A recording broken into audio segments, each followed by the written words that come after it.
नमस्कार दोस्तों, एक बार फिर से स्वागत है आपका मैथ्स विधि पर, जहां मिलते हैं आपको कॉम्पिटिटिव एग्जाम्स में आने वाले मैथ्स के क्वेश्चनों की सबसे शॉर्ट ट्रिक।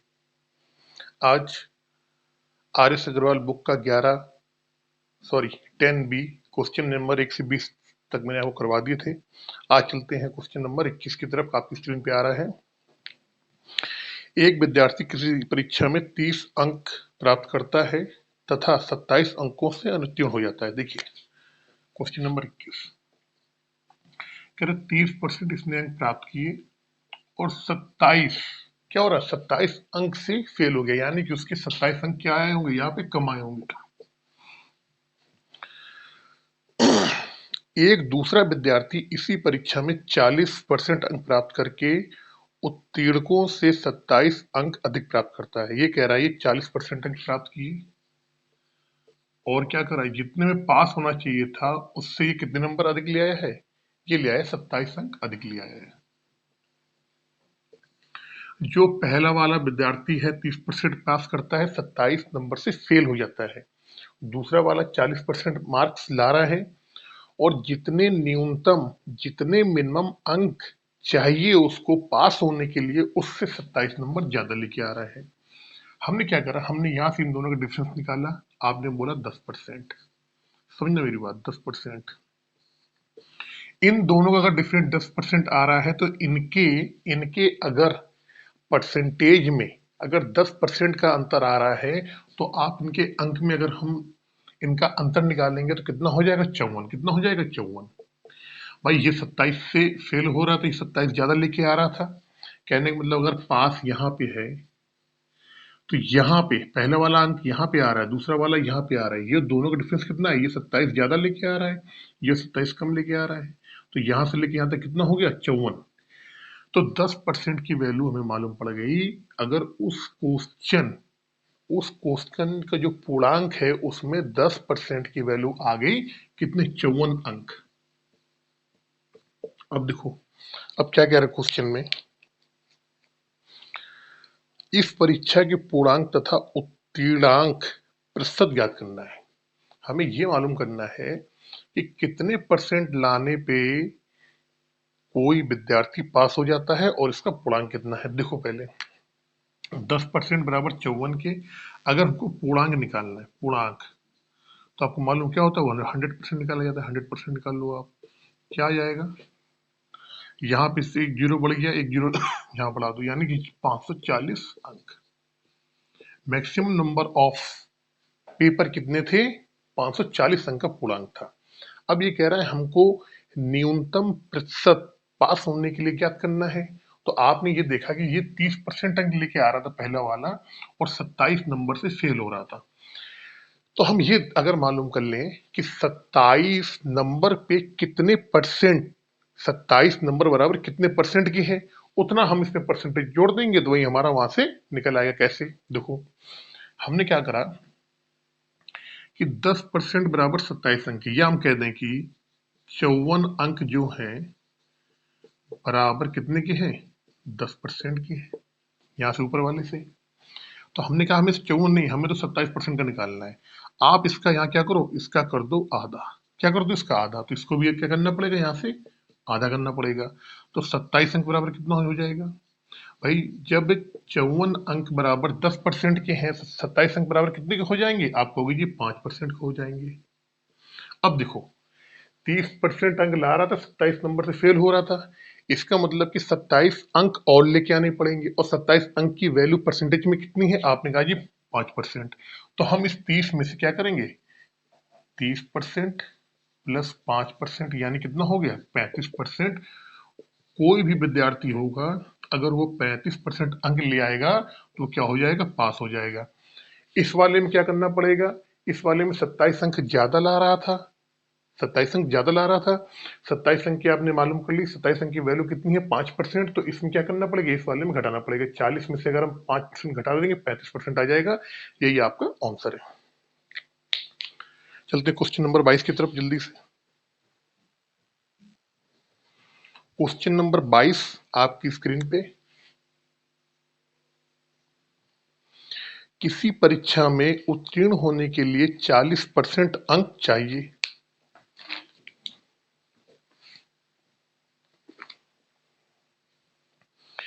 ए ने उत्तीर्णक से 10% कम अंक प्राप्त किए तथा बी ने ए से 11 सही 1/9% कम अंक प्राप्त किए, जबकि सी ने ए तथा बी के कुल अंकों से 41 सही 3/17% कम अंक प्राप्त किए। ज्ञात कीजिए कि सी इस परीक्षा में उत्तीर्ण हुआ अथवा नहीं। देखिए, हमने मान लिया जो परीक्षा का पूर्णांक है वो कितना है, 100 नंबर का। मान लिया हमने कि भाई 100 नंबर की परीक्षा है। कह रहा ए है जो, अच्छा, इसमें पास होने के लिए 40% अंक चाहिए, तो हमें मालूम पड़ गया कि पास कितने के लिए, पास होने के लिए 40 अंक आपको लाने पड़ेंगे इसमें। ए ने उत्तीर्णक से 10% कम, ए ने उत्तीर्णांक से 10% कम अंक प्राप्त किए। ए ने उत्तीर्णांक, अब आपको ये मालूम है कि उत्तीर्ण होने के लिए क्या करना चाहिए भाई, 40 नंबर चाहिए। लेकिन कह रहा ए जो है इसने उत्तीर्णांक से 10% कम अंक प्राप्त किया। अगर आप ए की बात करें तो या तो आप क्या क्या करो, सीधे 40 का 10% कम, तो 40 में क्या करेंगे, 40 का 10% घटाएंगे आप, और या फिर क्या करो आप सीधे इसमें इसका सीधे निकालो 90%। तो हमने निकाल लिया 90% इसका। तो ए ने कितने अंक प्राप्त किए भाई, 36 अंक ए ने प्राप्त किए। ठीक है,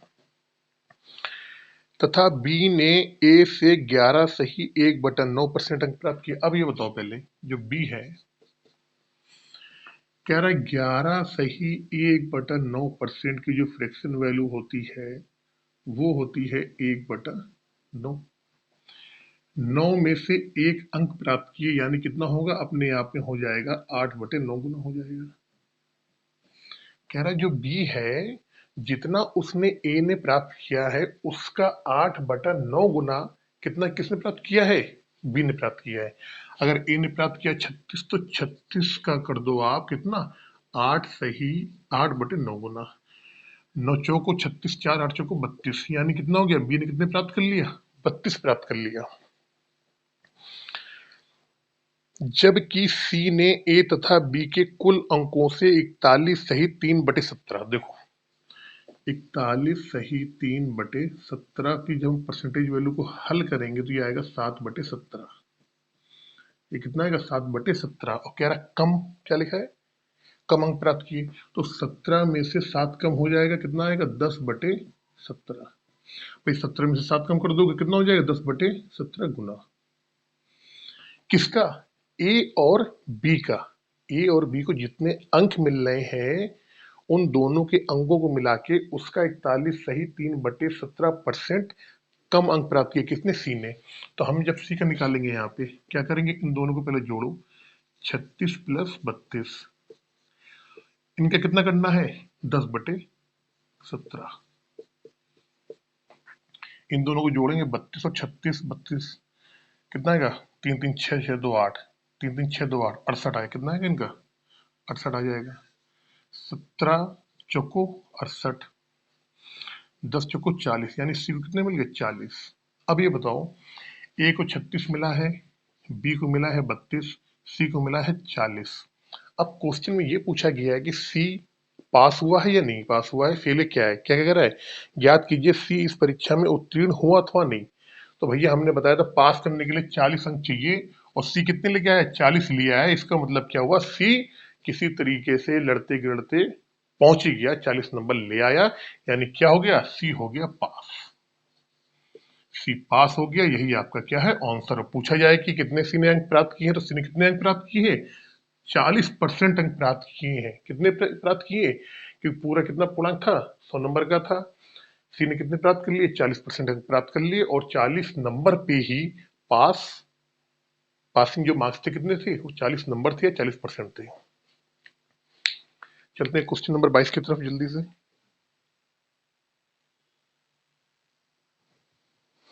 क्वेश्चन नंबर 23, किसी परीक्षा में 70% छात्र अंग्रेजी में तथा 80% गणित में उत्तीर्ण हुए, जबकि 10% छात्र दोनों विषयों में अनुत्तीर्ण मतलब फेल हुए, फेल रहे।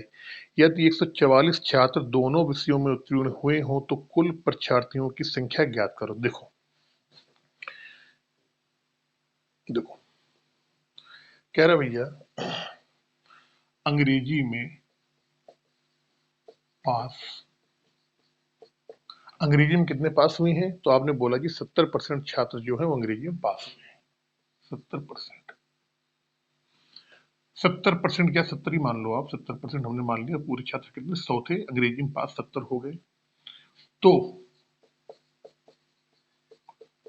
अंग्रेजी में फेल कितने होंगे? आपने कहा भाई हर चीज अपने आप में 100% होती है। हमने मान लिया अंग्रेजी में कितने पास हुए, 70 पास हुए हैं, तो कितने फेल हुए होंगे? आपने कहा जी 30 फेल हो गए अंग्रेजी में। इसी तरीके से अगर हम बात करें गणित की, तो गणित में कितने पास हुए हैं? गणित की अगर हम बात करें यहाँ पे, तो गणित में आपने कहा जी यहाँ पास हुए हैं कितने, 80। तो फेल कितने होंगे आपने? तो आपने कहा जी 20 यहाँ पे फेल हुए होंगे। अंग्रेजी में फेल होने वाले 30 हैं, 30%। गणित में फेल होने वाले 20% हैं। दोनों में फेल होने वाले कितने हैं? 10% है। आप डायग्राम बना लो बहुत अच्छे तरीके से। यहाँ ये बना लिया, एक यहाँ बना लिया आपने, ये दे दिया हमने नाम इसको अंग्रेजी, और ये नाम दे दिया गणित। आपने कहा ये फेल वाला हम निकाल लें, फेल वाले का। आपने कहा अंग्रेजी में कितने फेल हैं? तो आपने बोला कि 30। तो हमने कर लिया 30% जो छात्र हैं वो अंग्रेजी में फेल हैं। गणित में कितने फेल हैं? 20% फेल है। यहाँ पे 20 कर लिया यहाँ पे। फिर क्वेश्चन में एक लाइन दी गई है कि दोनों विषय में, अंग्रेजी और गणित दोनों विषय में जो फेल हैं वो कितने हैं? आपने कहा जी 10% है। कितने हैं? 10। तो जो दोनों में फेल कितने आएंगे? 10% हमने यहाँ पे कर दिया। अब मुझे एक बात बताओ, अगर हम अंग्रेजी वाले गोले की बात करें इसमें, तो टोटल इसमें कितने आएंगे? तो आपने कहा जी 30% आएंगे इसमें। तो 30 में 10 तो निकल चुका है, तो बाकी कितने बचेंगे? तो आपने कहा जी बाकी बचेंगे 20। यानी कि केवल अंग्रेजी में फेल कितने हैं? 20। केवल अंग्रेजी में फेल है 20। 10% ऐसे हैं जो अंग्रेजी में फेल है, गणित में फेल है। वही कंडीशन गणित वाले में आई गई कि टोटल कितने फेल है? 20% फेल है। अब 20 में से 10 ऐसे हैं जो कि गणित में भी फेल है, अंग्रेजी में फेल है। तो अब गणित वाले गोले को ले लो, यहां से लेके ऐसे चलाइए यहाँ पे। तो टोटल हमें 20 करना है, 10 यहाँ पे आ गया तो 10 यहाँ और बच जाएंगे। यानी केवल गणित में फेल कितने हैं? 10। समझ गए आप? अगर हम ये कहें एक या दोनों विषयों में फेल कुल विद्यार्थी कह दो आप,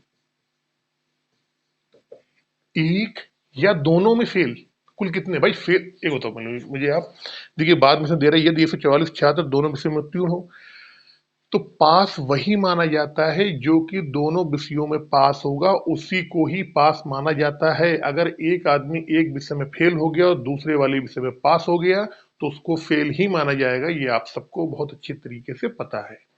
तो आपने लिखा एक या दोनों विषयों में फेल कुल विद्यार्थी, तो आपने जोड़ लिया 20, 10, 30 और 10 कितना हो गया? 40। कितना आ गया? 40% मान लो आप, ये 40 मान लो आप।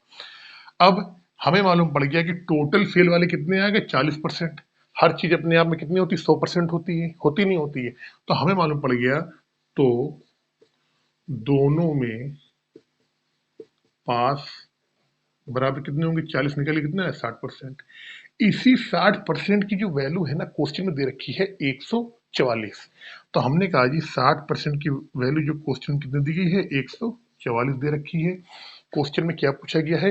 कुल परीक्षार्थियों की संख्या वो हमने कितनी मानी थी शुरू में? यहाँ पे 100 मान लिया करो आप। 100 होती तो 100 निकाल लो आप। 100% कितना आएगा? 144/60 इंटू 100। ये जीरो से जीरो कट गया, ये होता है 6 दूनी 12, 24, 6 दूनी 12, 2,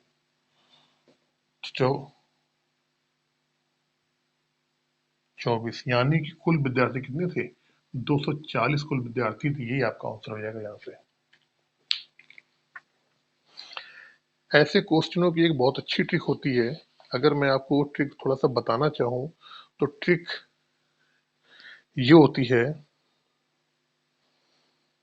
तो कुल परीक्षार्थी संख्या का, तो ठीक है 240 आ जाएगी, सही है। ट्रिक वो ये होती है कि इसमें आप सबसे पहले ये देख लो कि कॉमन क्या चीज आ रही है। आपने क्वेश्चन उठाया, क्वेश्चन आपने पढ़ा और आपने देखा कि 10% छात्र दोनों विद्यार्थियों में अनुत्तीर्ण है। जो चीज कॉमन होगी, जो चीज दोनों विषयों में होंगे, आप उस क्वेश्चन को उसी बेस पे ला दो। मैंने ये देखा कि 10% यहाँ पे, ये 10% वाले हैं, किस क्या आ रहे थे, ये फेल वाले आ रहे थे। क्यों से फेल वाले? तो हमने इस पूरे क्वेश्चन को किसमें बदल लिया, फेल वाले में। इस क्वेश्चन को सारे को हमने कन्वर्ट कर दिया फेल वाले में, और बड़ी इजीली आपका यहाँ से आंसर निकल के आ गया। क्वेश्चन नंबर 24 में जल्दी से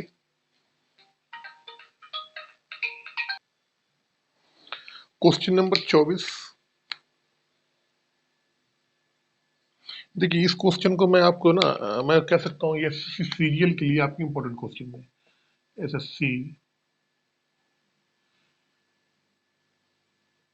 सीजीएल के लिए इंपॉर्टेंट क्वेश्चन है क्वेश्चन नंबर 24। देखिए बहुत अच्छी और बहुत बढ़िया, मैं इसकी शॉर्ट ट्रिक बताऊंगा आपको, बहुत बढ़िया, बहुत शानदार। किसी परीक्षा में सम्मिलित लड़के तथा लड़कियों का अनुपात 16:9 है। इस परीक्षा में उत्तीर्ण हुए लड़के तथा लड़कियों का अनुपात 5:4 है। यदि 80% लड़कियां उत्तीर्ण हुई हो तो कितने प्रतिशत लड़के उत्तीर्ण हुए? यह भी ज्ञात कीजिए कि कुल कितने प्रतिशत विद्यार्थी इस परीक्षा में उत्तीर्ण हुए। देखिए कह रहा एक परीक्षा है, परीक्षा में लड़के हैं लड़कियां हैं। लड़के मतलब बॉयज हो गए, लड़कियां मतलब गर्ल्स हो गई। कह रहे परीक्षा में इनका जो अनुपात है वो है 16:9। अब वो कह रहा है कि जो उत्तीर्ण हुए लड़के तथा लड़कियां हैं उनका अनुपात दे दिया। तो ये जो हमारे दे दिया टोटल, ये क्या दिया, टोटल अनुपात दे दिया। अब ये कह रहा पास वाले, जो पास वालों का अनुपात है वो बॉयज का और गर्ल्स का दे दिया 5:4। ये अनुपात है 5:4, 5:4। टोटल अनुपात 16:9 है। इसके बाद जो पास हुए हैं, जो उत्तीर्ण हुए हैं, वो अनुपात है 5:4। किसका? लड़के और लड़कियों का।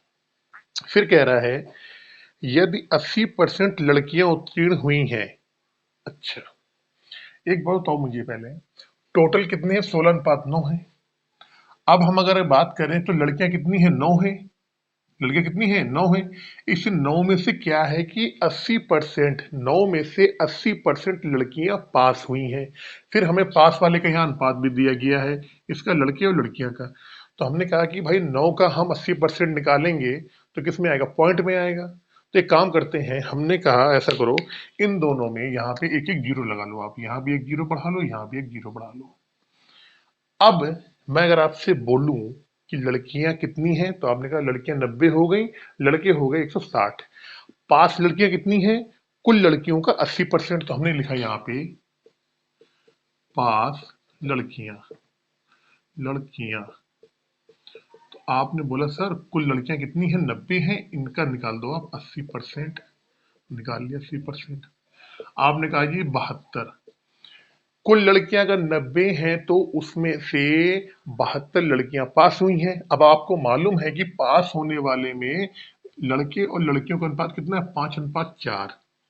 इसका मतलब क्या हुआ? इसका मतलब ये हुआ, ये जो 72 पास हुए हैं, ये जो 72 पास हुए हैं, यानी कि 4 की वैल्यू कितने के बराबर हो गई? 72 के बराबर हो गई। हुई या नहीं हुई? अगर 72 लड़कियां पास हो रही हैं और लड़के और लड़कियों का अनुपात जो पास होने का दिया गया है वो है 5:4, यानी कि ये जो 72 है ये किसको रिप्रेजेंट कर रहा है? ये रिप्रेजेंट कर रहा है 4 को। किसको कर रहा है? 4 को। यानी हम कह सकते हैं कि 4 की वैल्यू कितने के बराबर है? 72 की। तो कितना गुना हो रहा है? आपने कहा जी 18 गुना हो रहा है। 5 का भी 18 गुना कर दो, 18 पंचे 90। तो हमें मालूम पड़ गया कि पास वाले लड़के कितने हैं? पास वाले लड़के कितने हैं? 90। कितने में से? 160। अगर 160 लड़के हैं तो उसमें से पास कितने हुए? 90 पास हुए हैं। लड़कियां अगर एक लड़कियां कितनी हैं? 90 हैं, तो कितने पास हुए उसमें? 72 पास हुए हैं। अब क्वेश्चन में देखो, क्वेश्चन क्या बोल रहा है आंसर। तो कितने प्रतिशत लड़के उत्तीर्ण हुए? भैया लड़के कितने परसेंट पास हुए? पास परसेंट लड़के, पास परसेंट लड़के कितने हो गए? आपने कहा ऐसा करो, कुल लड़के कितने हैं? 160, पास कितने हुए हैं? 90। निकाल लो भाई, गुणा 100 कर दो, उनके परसेंटेज निकाल लो आप। कैसे निकालोगे? देखो, ये 0 से 0 कटा, 4 चौको 16, 4 चौको 16, 25 चौको 100,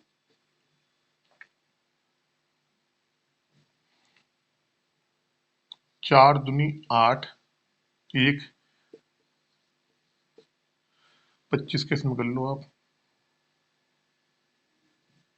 25 पंचे 125, 25 दूना 50, 12, 62, 6, 25 दूना 50, 6 56, यानी कि यहाँ पे आगे 56.25% क्या हुआ? लड़के आपके पास हो गए हैं। अब उसने पूछा है, यह भी ज्ञात कीजिए कुल कितने प्रतिशत विद्यार्थी उत्तीर्ण हुए। तो कुल की अगर हम विद्यार्थी बात करें, कुल कितने हो गए? 160, 190 कितना हो जाएगा? 250। तो कुल पास विद्यार्थी आप निकाल लो यहां से, कुल कितने हैं? 90, 160, 90 कितना हो गया? 250। कुल कितने पास हुए? 90 लड़के और 72 लड़कियां, जोड़ लो, 9 7 16 कितना हो गया? 162 और इंटू 100। ये 0 से 0 कट गया, 25 चौको 100, 4,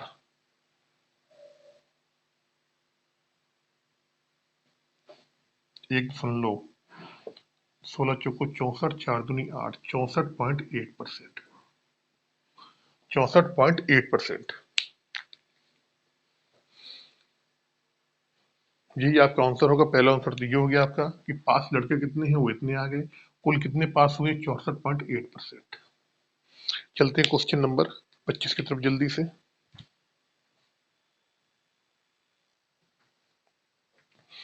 क्वेश्चन नंबर 25 आपकी स्क्रीन पे आ गया, आप पढ़ना शुरू कर दें। किसी चुनाव में दो प्रत्याशी ए तथा बी थे। इस चुनाव में मतदान सूची में दर्ज व्यक्तियों में से 10% ने भाग नहीं लिया तथा 60 मत अमान्य घोषित कर दिए गए। यदि ए को मिले मतों की संख्या कुल सूची में दर्ज संख्या का 47% हो तथा वह बी को 308 मतों से पराजित करे तो कुल डाले गए मतों की संख्या ज्ञात करिए। देखिए, ए और बी है, हमने मान लिया, माना कुल जो मत है वो मान लिया हमने 100। 10% ने भाग नहीं लिया, इसका मतलब भाग कितने ने लिया? भाग लिया, मतदाता, मतदाता, मतदाता भाग कितना लिया? 90। यानी कि हमें अब ए और बीच के बाद जो भी हमें बातचीत करनी है वो 90 के रिस्पेक्ट में करनी है। ठीक है, फिर ये कह रहा है कि 60 मत अमान्य हो गए, चलो उसके बाद में देखते हैं। फिर कह रहा है कि ए को मिले मतों की संख्या कुल सूची में दर्ज संख्या का 47% है। भैया देखो, कह रहा है सूची में कुल दर्ज मतों का 47% जो मत है वो किसको मिला है? ए को मिला है। कुल मत कितने हैं यहाँ पे? 100 है। 100 का 47% कितने निकालो, कितना हो गया? 47, यानी ए को मिल गया 47। अब मुझे एक बात बताओ, मुझे आप दो तीन चीज देखना बहुत गौर से। टोटल जो मत थे 100 थे, मान लिया हमने। 100 में से 10% मत यानी 10 खराब हो गए। 10 क्या हुआ सुना? 10 ने भाग नहीं लिया, सॉरी, 10 ने भाग नहीं लिया।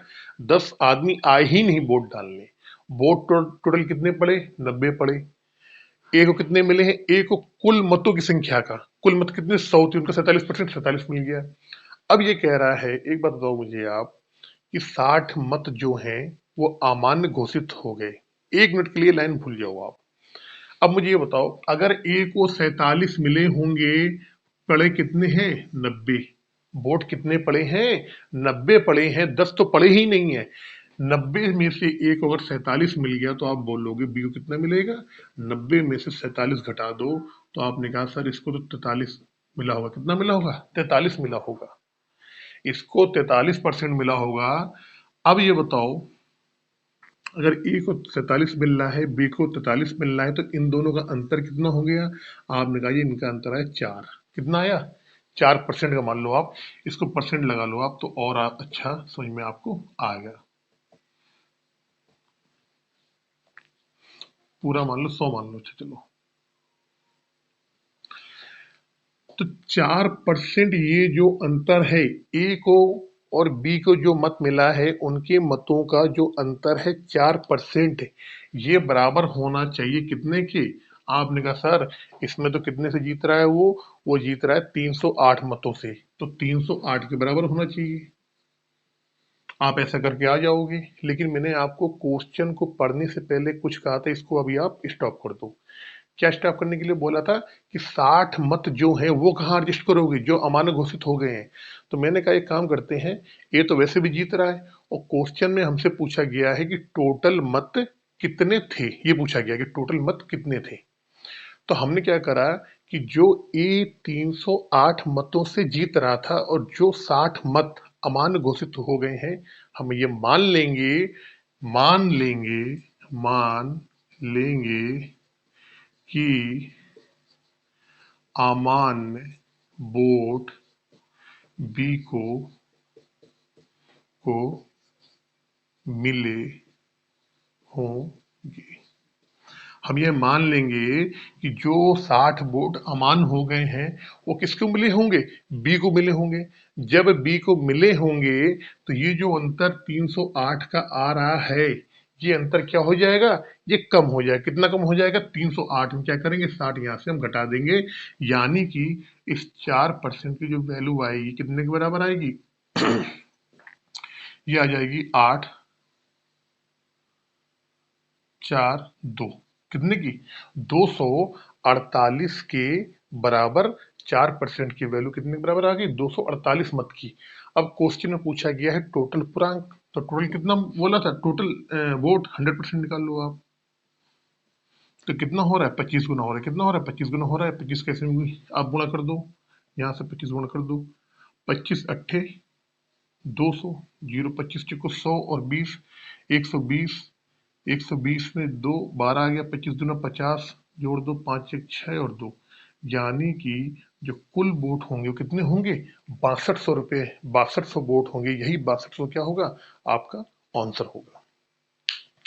जब भी कभी ऐसा क्वेश्चन आ जाए कि कुछ वोट अमान हो जाते हैं और वहां अगर टोटल का पूछा जाए, तो कुछ नहीं करना है। जो आदमी हार रहा है ना, आप ये मान के चलो कि 60 वोट अगर अमान हो गए तो 60 वोट किसको मिले होंगे? बी वाले, क्योंकि फेल हो रहा था। 308 का जो अंतर आ रहा था, वो 60 वोट अगर बी को मिल जाएंगे, इसका मतलब उनके हार और जीत का अंतर कितना हो जाएगा? 248। यही 248 क्या होगा? इस 4% के, वो परसेंटेज में कितना अंतर है? 4%, और वोट में कितना कितना अंतर हो जाएगा? 248। क्या निकालना? 100% निकालना। कुल मत 100 निकाल लो आप, कितना हो गया? 62% आ गया आपका। चलते हैं क्वेश्चन नंबर 26 में जल्दी से।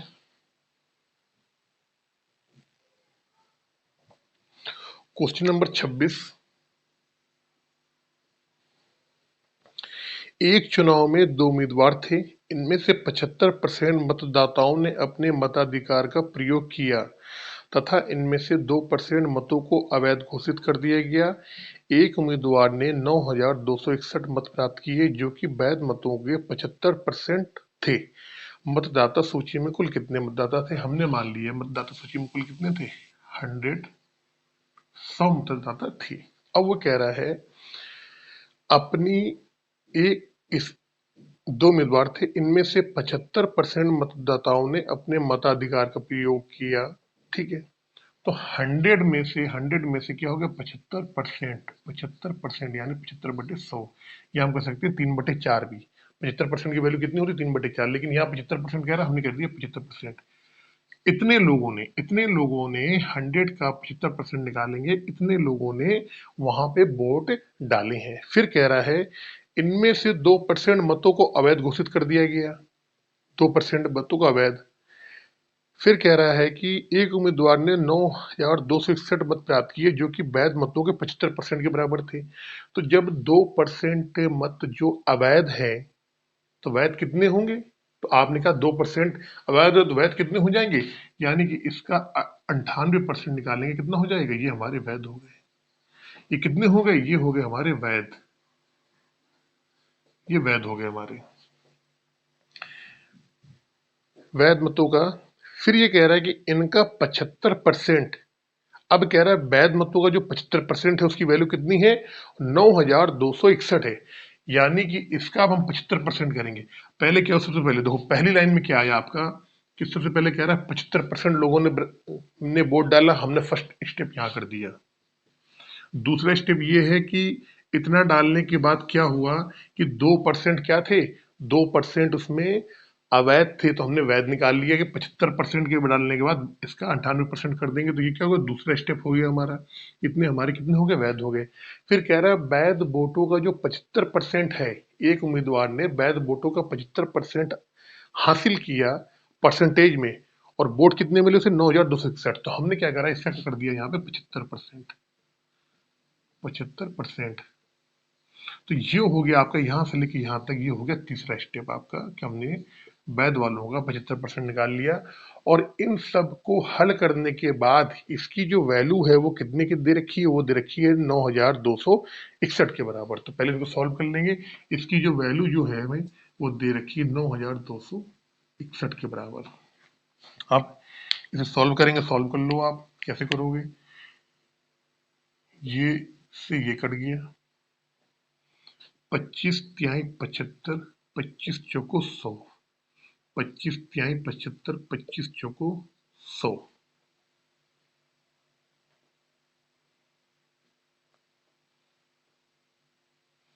अब कुल मत की बात की गई, तो कुल मत की हम कैसे निकालेंगे, 100 की वैल्यू हमको निकालनी है, निकाल लो यहाँ से। ये क्या आएगा, 9261 अपॉन, इससे कटेगा ये चार,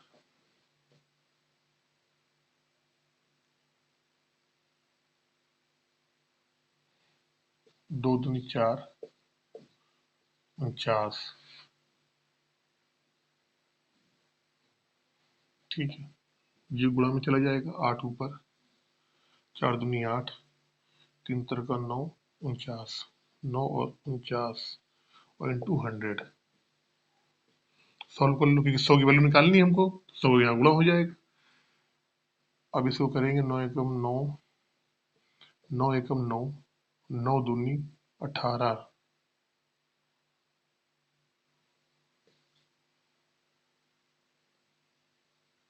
9 9 81, 9 एकम 9,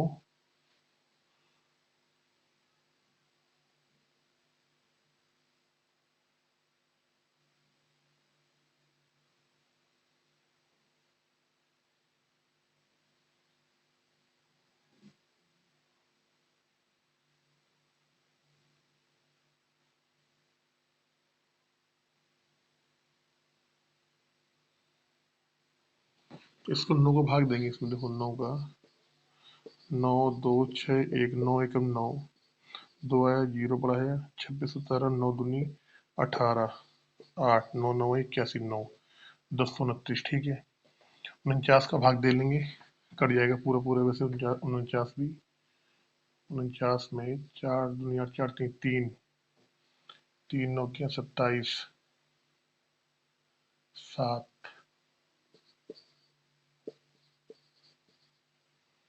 49 दो ना, चलो 9 18 11, चलो 9 49 2 4 1, 21 आया, कितना आया 21, ये कट गया, यहाँ पे 21 आया। 8 में गुणा कर देंगे, 8 दूनी 16, 8 एकम 8, यानी कि उनके जो कुल जो मतदाता थे वो कितने थे, 16,800 मतदाता थे उनके क्वेश्चन नंबर 26 का।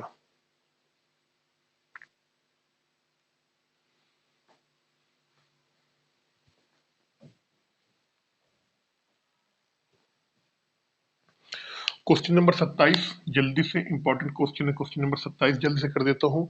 एक व्यक्ति अपनी आय का 75% खर्च करता है, 75% खर्च करता है, 75% की वैल्यू आपको मैंने बता रखी है, 3/4 होता है, यानी अगर आय उसकी 4 है, 3 खर्च करता है। आय अगर उसकी है 4, तो खर्च कितना करता है, खर्च करता है वो कितना, 3, तो बचत कितनी होगी, आपने कहा सर बचत हो जाएगी इसकी 1। अब वो कह रहा है यदि वह अपनी आय में 20% की वृद्धि कर दे, आय में 20% की वृद्धि यानी कि 20%, 4 में 20% की वृद्धि, 20% की फ्रैक्शन वैल्यू होती है 1/5, 5 में 1 की वृद्धि यानी कितना होगा 6/5 गुना, कितना हो जाएगा 6/5 गुना हो जाएगा। तो हमें इस 4 का 6/5 गुना निकालना है। आपने कहा कि 4 का 6/5 गुना अगर निकालेंगे तो हमारा पॉइंट में आएगा। तो आप क्या करो, जल्दी से एक काम करो, यहाँ पे हमने एक जीरो बढ़ा लिया और यहाँ पे एक जीरो हमने बढ़ा लिया और यहाँ भी एक जीरो हमारा बढ़ जाएगा।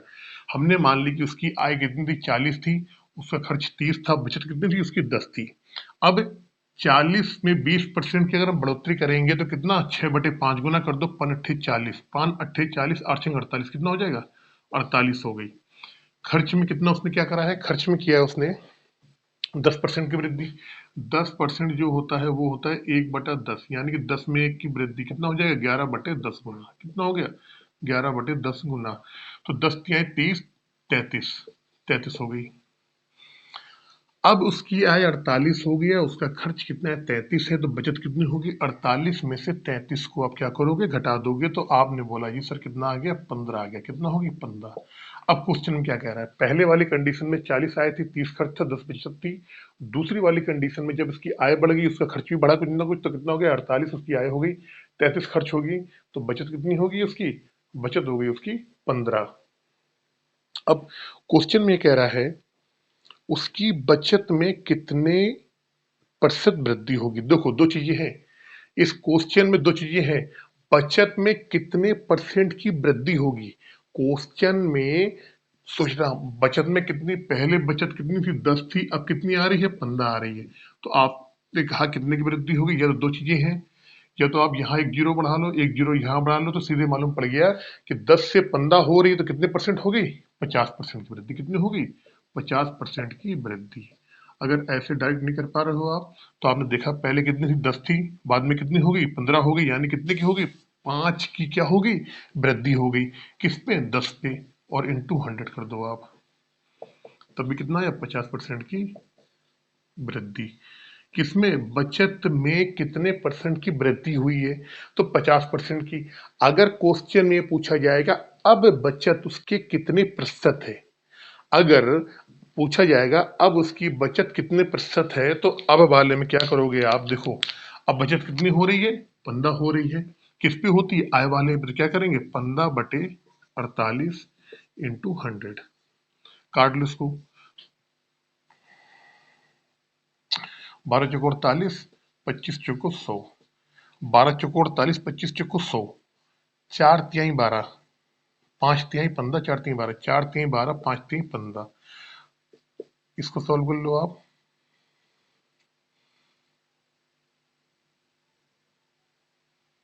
यह आ जाएगा 4 से कट जाएगा 1.25, तो 1.25 इंटू 25, 25, 25, 625, 25 से कम 25, 25 6 30, यानी कि अगर कहे अब बचत परसेंट, अब निकालेंगे कि अब वर्तमान में उसकी बचत परसेंट क्या है, तो कितनी आएगी 30.25%।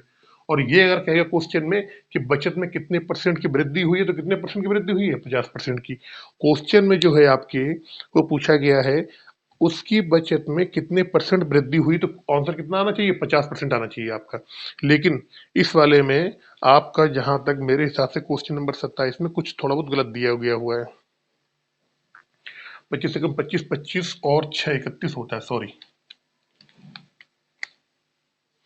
क्वेश्चन में आंसर दिया है 31.25%, तो 31.25% तभी आएगा आपका आंसर जब ये पूछा जाएगा जो ये वृद्धि लिखी है ना क्वेश्चन नंबर 27 में, उसकी बचत में कितने, उसकी बचत कितने प्रतिशत होगी, क्या होगी, ये वृद्धि शब्द अगर हट जाएगा तब तो आपको इतना आएगा, और अगर वृद्धि शब्द लिखी है तो फिर आंसर क्या आएगा 50% आएगा। मैं बता दूं फिर से आपको, इसका सही आंसर अकॉर्डिंग टू क्वेश्चन ये वाला होगा 50% की, उसकी अब उसकी बचत में अब 50% की वृद्धि होगी। लेकिन अगर ये पूछा जाए कि अब उसकी बचत कितने परसेंट होगी, तो कितनी होगी 31.25% बचत होगी उसकी अब। चलते हैं क्वेश्चन नंबर 28 पे जल्दी से।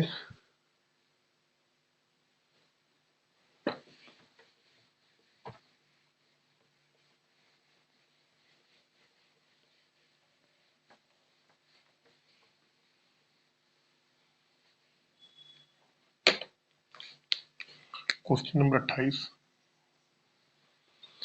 किसी वस्तु के मूल्य में 10% वृद्धि होने पे इसके उपभोक्ता को उसकी खपत कितने परसेंट कम करनी होगी जिससे कि इस मतलब उसके खर्च में कोई परसेंट ना पड़े। देखो क्या कह रहा, मूल्य में वृद्धि हुई ना, मूल्य यहाँ है, मूल्य ये हो गया मूल्य। 10% की वृद्धि हुई, इसका मतलब क्या होगा, कोई चीज अगर हमने मान ली 100 थी तो कितनी हो गई, 110 हो गई। या कह सकते हैं कि 10 से क्या होगी, 10 से क्या होगी 11। अगर मूल्य हमारा 10 से 11 हुआ है और हमें खर्च को कांस्टेंट रखना है, स्थिर रखना है, तो खपत में क्या करनी पड़ेगी, कमी करनी पड़ेगी। कितनी करनी पड़ेगी, इसी की रेशियो को उल्टा। तो जो खपत है हमारी वो क्या करना पड़ेगा, 11 से क्या करनी पड़ेगी, 10। 11 से 10 एक कम करनी पड़ेगी। एक जो है वो 11 का कितने परसेंट है ये निकालना है आपका। निकाल लोगे 11 9 से ही 1/11% की उसे अपनी खपत में कमी करनी पड़ेगी। क्वेश्चन नंबर 29 जल्दी से।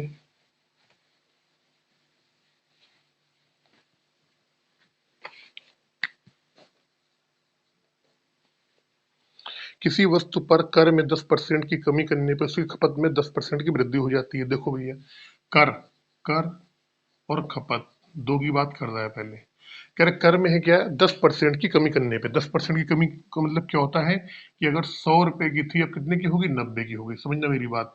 या इसी को हम ये कह सकते हैं कि 10 रुपए की चीज थी, कितने की हो गई, 9 की हो गई। ठीक है। खपत में कह रहा है कि जो खपत है 8% की वृद्धि हो जाती है। मतलब कि क्या थी, यहाँ पहले 100 की थी अब कितने की हो गई, 108 की होगी। इसे आप काट भी सकते हो, कैसे काट सकते हो, 108 की यानी 8% की वृद्धि हो रही है, तो आप इसको काट लो कि ये 50 आ जाएगा। ये 50 आया, ये 5 और 4 आया, ये 25 आया, ये कितना है, 27 आया। 25 चौको 100, 27 7 चौको 28, 2। हाँ, यानी किसी खपत कितनी हो गई, अब 25 27 हो गई। इसकी खपत हो गई 25 और 27। 25 और 27। उसका जो कर था वो पहले 10 था, अब कितना हो गया, 9 हो गया। उसकी जो खपत थी पहले 25 थी, अब कितनी होगी, 27 हो गई।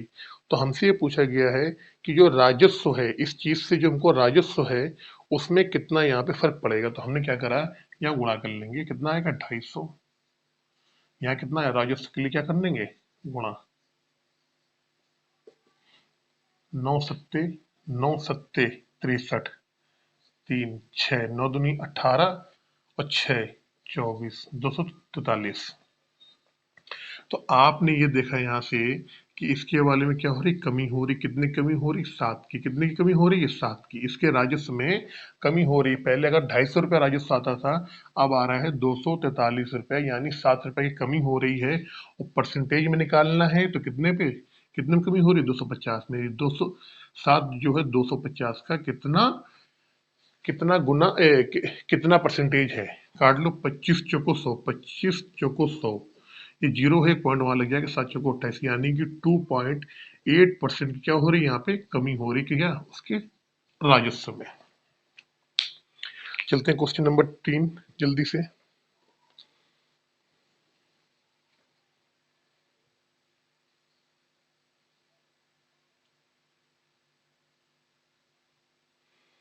इस चीज को, इस क्वेश्चन को थोड़ा सा अगर आप हल्का सा दिमाग भी लगाएंगे ना आपको, तो एक चीज समझ में आएगी। यहाँ पे जो हमने कर माना था, जो हमने कर माना, सुनो, हमने क्या माना था कर, यहाँ से देखना मेरी बात। हमने माना था कर, हमने मान लिया, पहले क्या हुआ, हमने मान लिया यहाँ पे 10। समझना मेरी बात आप बहुत गौर से। कर क्या हमने मान लिया 10, क्या हुआ था, 10% की कमी हुई थी, तो क्या होगी, 10 की वैल्यू कितने के बराबर हो जाएगी, 9 की हो जाएगी। जो इसकी खपत की बात थी, खपत कह रहा है 8%, क्या कह रहा है, 8% यहाँ से क्या हो रहा था, कम हो रहा था। खपत क्या हो रही है इसकी, 8%। खपत 8% की वृद्धि हो रही, सॉरी 8% वृद्धि। अगर खपत को भी हम यहाँ 10 मान ले, समझना मेरी बात, खपत को भी हमने यहाँ 10 मान लिया। अब कह रहा है 8% की वृद्धि हो रही है, तो 10 में जब 8% की वृद्धि करेंगे तो बहुत अच्छे से 80% की अगर वृद्धि करेंगे तो 18 हो जाएगा, और जब 10% की वृद्धि कर रहे हैं तो क्या आएगा 10.8। अब निकाला हमने यहां से राजस्व, 100 आ गया। इसका निकालेंगे तो 9 × 8 = 72, 9 × 9 यानी कि 97.2। पहले 100 रुपए आ रहे थे, अब आपके पास आ रहे हैं 97.2 रुपए। तो हमें डायरेक्ट मालूम पड़ गया कि कितनी कमी हुई। तो आपने कहा जी 2.8 रुपए की कमी हुई, क्योंकि ये कमी कितने पे हो रही, 100 पे, और परसेंटेज का बेस क्या होता है, 100 होता है। तो डायरेक्ट हम जान जाएंगे 2.8% की क्या हो जाएगी, कमी हो जाएगी। तो इससे क्या हुआ, क्वेश्चन थोड़ा सा हमारा और आसान हो गया। अगर हम दोनों चीज को, हमें मालूम है कि जो राजस्व आएगा कर और खपत का गुणा आएगा, तो हमने इन दोनों को यहाँ 10-10 मान लिया। ये पहले 10 था, 9 हो गया, ये 10 था, कितना हो गया, 10.8 हो गया, दोनों गुणा करा 100 आ जाएगा। तो हमें ये प्रोसेस करने की यहाँ पे जरूरत नहीं पड़ेगा, उससे एक लाइन में ही आपका आंसर निकल आएगा। क्वेश्चन नंबर 30 की तरफ जल्दी से।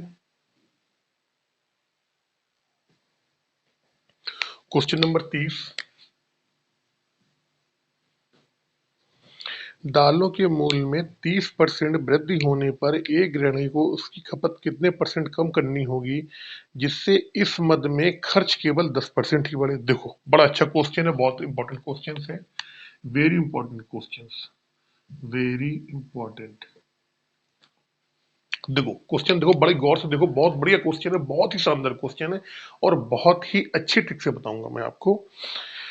दालों के मूल्य में 30% की वृद्धि हो गई, खपत के बारे में पूछा गया है, खर्च में केवल 10% की ही वृद्धि बढ़े। कैसे, देखो मूल्य कर लिया, खपत कर लिया, और खर्च यहां निकाला हमने, मूल्य यहां हो गई खपत, और यहां हो गया खर्च। कह रहे मूल्य में 10% की, सॉरी, मूल्य में 30% की वृद्धि कर रहा है। अगर हमने मान लिया मूल्य अगर यहाँ पे कितना था, 10 था, तो 30% की वृद्धि के बाद कितना हो जाएगा, आपने कहा ये 13 हो जाएगा। फिर उसने क्या करा, खपत के बारे में उसने कुछ चीजें पूछी हैं, खर्च, खपत के बारे में फिर नहीं बताया उसने, खपत के बारे में पूछा गया है, खर्च दिया है कि खर्च में क्या हो, केवल कितने % की वृद्धि हो, 10% ही कब बढ़े। तो हमने क्या कहा कि चलो कोई बात नहीं, ऐसा करो यहाँ पे 100 मान लो हमने, और केवल 10% बढ़े, यानी कितना हो जाएगा, 110 हो जाएगा। अब मुझे ये बताओ पहले, खपत कुछ ना कुछ, अगर मैंने यहाँ 100 मानी है, तो मूल और खपत का जब गुणा करते हैं आपस में तभी खर्च आता है। तो यहाँ पे खपत कहीं ना कहीं हमारी 100 रही होगी, 10 रही होगी। भाई मूल अगर हमने 10 माना, तो कह रहा है मूल्य में 30% की बढ़ोतरी हो गई, यानी 10 की चीज कितने में हो गई, 13 में हो गई। खपत के बारे में पूछा है, फिर कह रहा है जो उसका खर्च है वो केवल 10% ही बढ़े, यानी अगर ये 100 रुपए पहले खर्च हो रहे थे, तो अब कितने खर्च हो, केवल 110 रुपए खर्च हो। फिर हमने मान लिया कि खपत जो रही है, अगर यहाँ 100 होगा, 10 और 10 तभी तो मिलके 100 बनेंगे।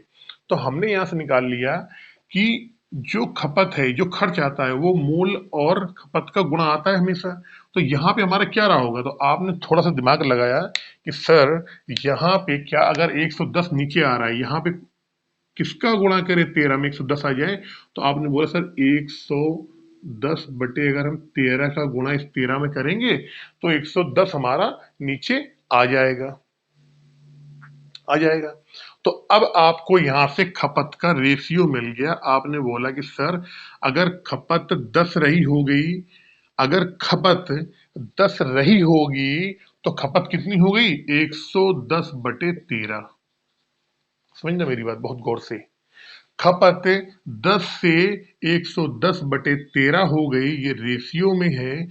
आपने कहा बटे में रेशियो अच्छा नहीं लगता है, मैंने कहा 13 को हटा दो। कैसे हटाएंगे, पूरे में 13 का गुणा कर देंगे, ये 130 हो जाएगा, और यहां रहेगा 110। वो यही ही पूछ रहा है, वो क्वेश्चन में आपसे यही पूछ रहा है कि खपत कितनी कम हुई, 130 से 110 हो गई, यानी कितनी कम हुई, 20 किलो। खपत जो थी 20 यूनिट कम हो गई, लेकिन परसेंटेज में पूछा गया है ये 20 किस पे कम हुआ है, 130 पे। तो ये 20 130 का कितने % है, यही क्वेश्चन में आपसे पूछा गया है। निकाल दो आप, ये 0 से 0 कट गया, 200 बटे 13, तो 200/13 आया, यानी कि 13 एकम 13, क्या 13 एकम 13, 7 आया, 70 हो गया, 13×5 = 65, 13×5 = 65 और ऊपर 5, यानी कि 15 सही 5/13% इसकी खपत क्या हो गई है, ये कम हो गई है। यही क्वेश्चन में आपसे पूछा गया है। चलते हैं क्वेश्चन नंबर 31 की तरफ जल्दी से।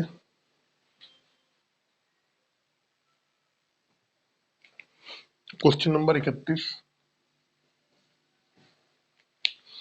एक मशीन का 10% वार्षिक दर से अवमूल्यन मतलब कि इसका रेट जो है, इसका जो मूल्य है मशीन का, वो कम हो जाता है। कितना? 10% हर साल। यदि इसका वर्तमान मूल्य 16,220 रुपया हो, तो कह रहा 2 वर्ष पहले मशीन का मूल्य, 2 वर्ष बाद मशीन का मूल्य क्या होगा, और 2 वर्ष पूर्व इस मशीन का मूल्य कितना था। देखो, जो यहाँ पे हमको रेट दिया है वो दिया है 10%। 10% की फ्रैक्शन वैल्यू होती है 1/10। अब कह रहा है इसका अवमूल्यन का मतलब क्या होता है, कमी। तो 10 में 1 की कमी, तो क्या हो जाएगा, 9/10 गुना। अब देखो, मैंने आपको बताया था जब भी हम भविष्य में जाएंगे, आगे की तरफ जाएंगे, जब भी हम आगे की तरफ जाएंगे तो सेम इसी का गुणा हो जाएगा। लेकिन जब भी हम पीछे की तरफ जाएंगे, इधर जाएंगे, जब भी हम पीछे की तरफ देंगे तो क्या होगा, 10/9 गुना होगा। समझना मेरी बात। इसको कहते हैं पास्ट, या कह दो आप भूतकाल, भूतकाल में। और जब भी प्रेजेंट समय से आगे जाएंगे, क्या क्या बोलते हैं इसको, भविष्य, या कहते हैं फ्यूचर। जब भी फ्यूचर में जाएंगे तो कितने गुना होगा, तो आपने बोला जी तब ये होगा 9/10 गुना होगा। ये बात मैंने आपको बता दी है। जो भी हमारा रेट का रेशियो आता है, जो भी हमारे दर का रेशियो आता है, भविष्य में जाने पे सेम जो आ रहा है, जो दिया हुआ है, बिल्कुल उसी का होगा, वही उतनी गुना होगा। जितने साल के लिए कह रहा है उतनी बार उसका गुणा कर देंगे हम।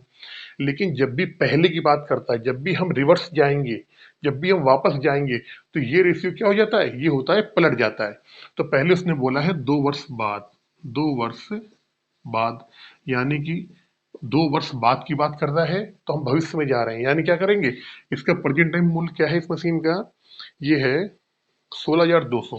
तो 16,200 में 2 वर्ष बाद की कह रहा है, भविष्य की बात कह रहा है, रेट क्या है, 9/10। तो 9/10 का 2 बार गुणा कर दो यहाँ पे, 9/10, 9/10। ये जीरो से ये जीरो कट गया, ये जीरो से ये दोनों जीरो कट गए। 162 में 81 का आप गुणा करोगे। मैं बता देता हूं आपको कि कितना आएगा, आप उसको उसी अनुसार कर लो आप।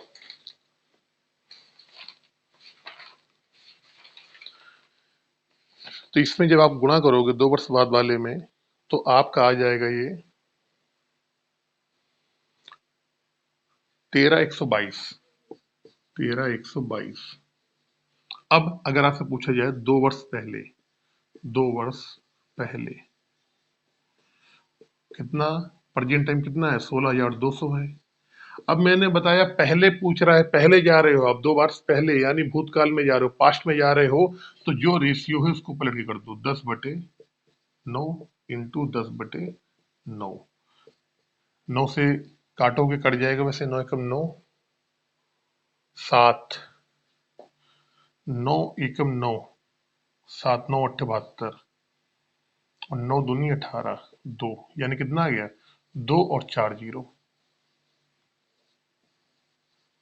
एक ये आंसर हो गया आपका, और एक आंसर ये हो गया आपका। अगर ये हमारा क्या है, ये हमारा वर्तमान है, आगे जाने पे सेम रेशियो से गुणा कर दोगे जितने साल के लिए कह रहा है। पीछे जाना है तो इनका रेशियो क्या होगा, पलट जाएगा। ये 9/10 है तो कितना हो जाएगा, 10/9 गुना हो जाएगा। वही हमने किया यहाँ पे, और आंसर दोनों आगे आपके। चलते हैं क्वेश्चन नंबर 32 की तरफ बहुत जल्दी से।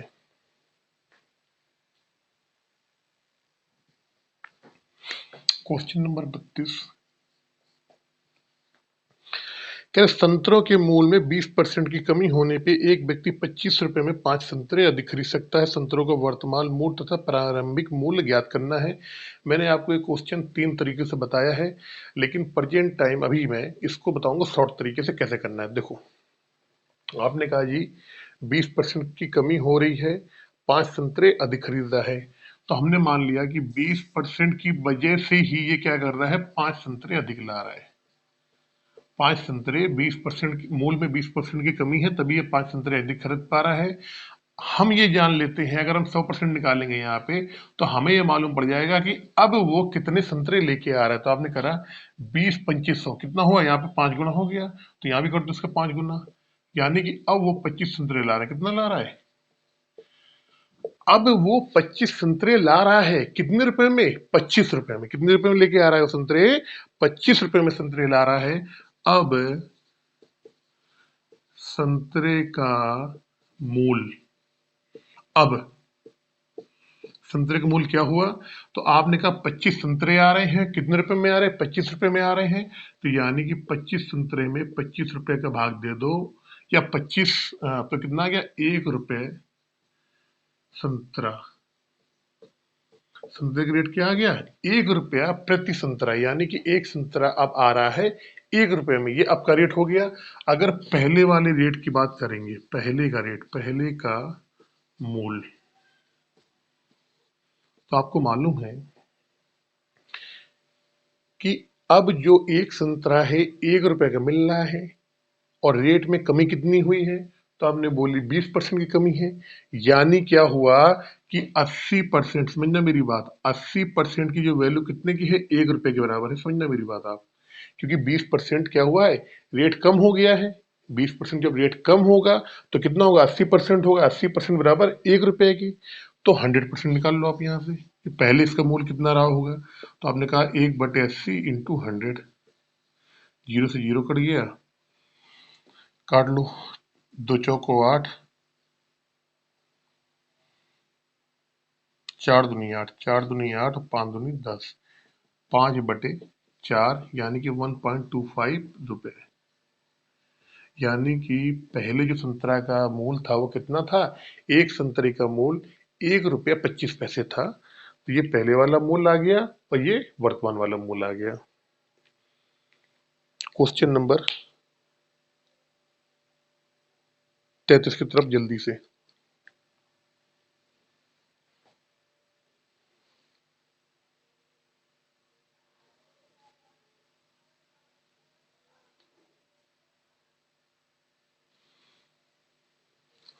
सॉरी, 32 में मैं देख लेता हूँ क्या है, कुछ थोड़ा सा इसमें सही है। पहले 1 रुपए का आ रहा था, 1 रुपया 25 पैसे का आ रहा है। सही है, सही है बिल्कुल। Question number 33। Question number 33। किसी वस्तु के मूल में 60% की वृद्धि की गई। एक उपभोक्ता उस वस्तु की खपत में कितने परसेंट की कमी करे ताकि उस वस्तु पर उसके व्यय में कोई वृद्धि ना हो। देखो, जब भी ऐसे कोई क्वेश्चन आते हैं, मैंने बोला कि मूल कर लो, यहाँ खपत कर लो। मूल में 60% की वृद्धि की गई, हमने माना पहले उसका मूल कितना था, 10 था। अब 60% की वृद्धि करने के बाद कितना मूल हो गया, उसका मूल हो गया 16। कट रहा है तो इसे काट दो, कोई दिक्कत नहीं है। हमने कर दिया 5 दूनी 10 और 8 दूनी 16, यानी कि 5 से 8 हो गया इसका मूल। जब मूल 5 से 8 हुआ है तो हमको खपत क्या करना पड़ेगा, 8 से 5 करनी पड़ेगी। क्या करनी पड़ेगी, इसका उल्टा, 8 से 5।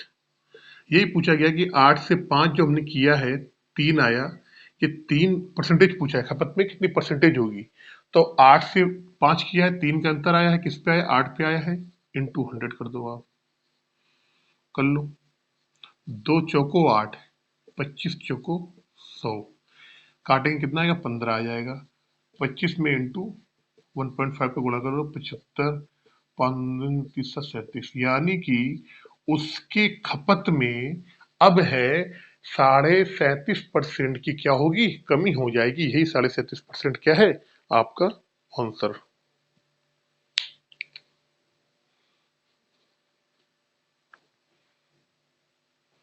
चलते नेक्स्ट क्वेश्चन पे, question number 34। Question number 34, important question.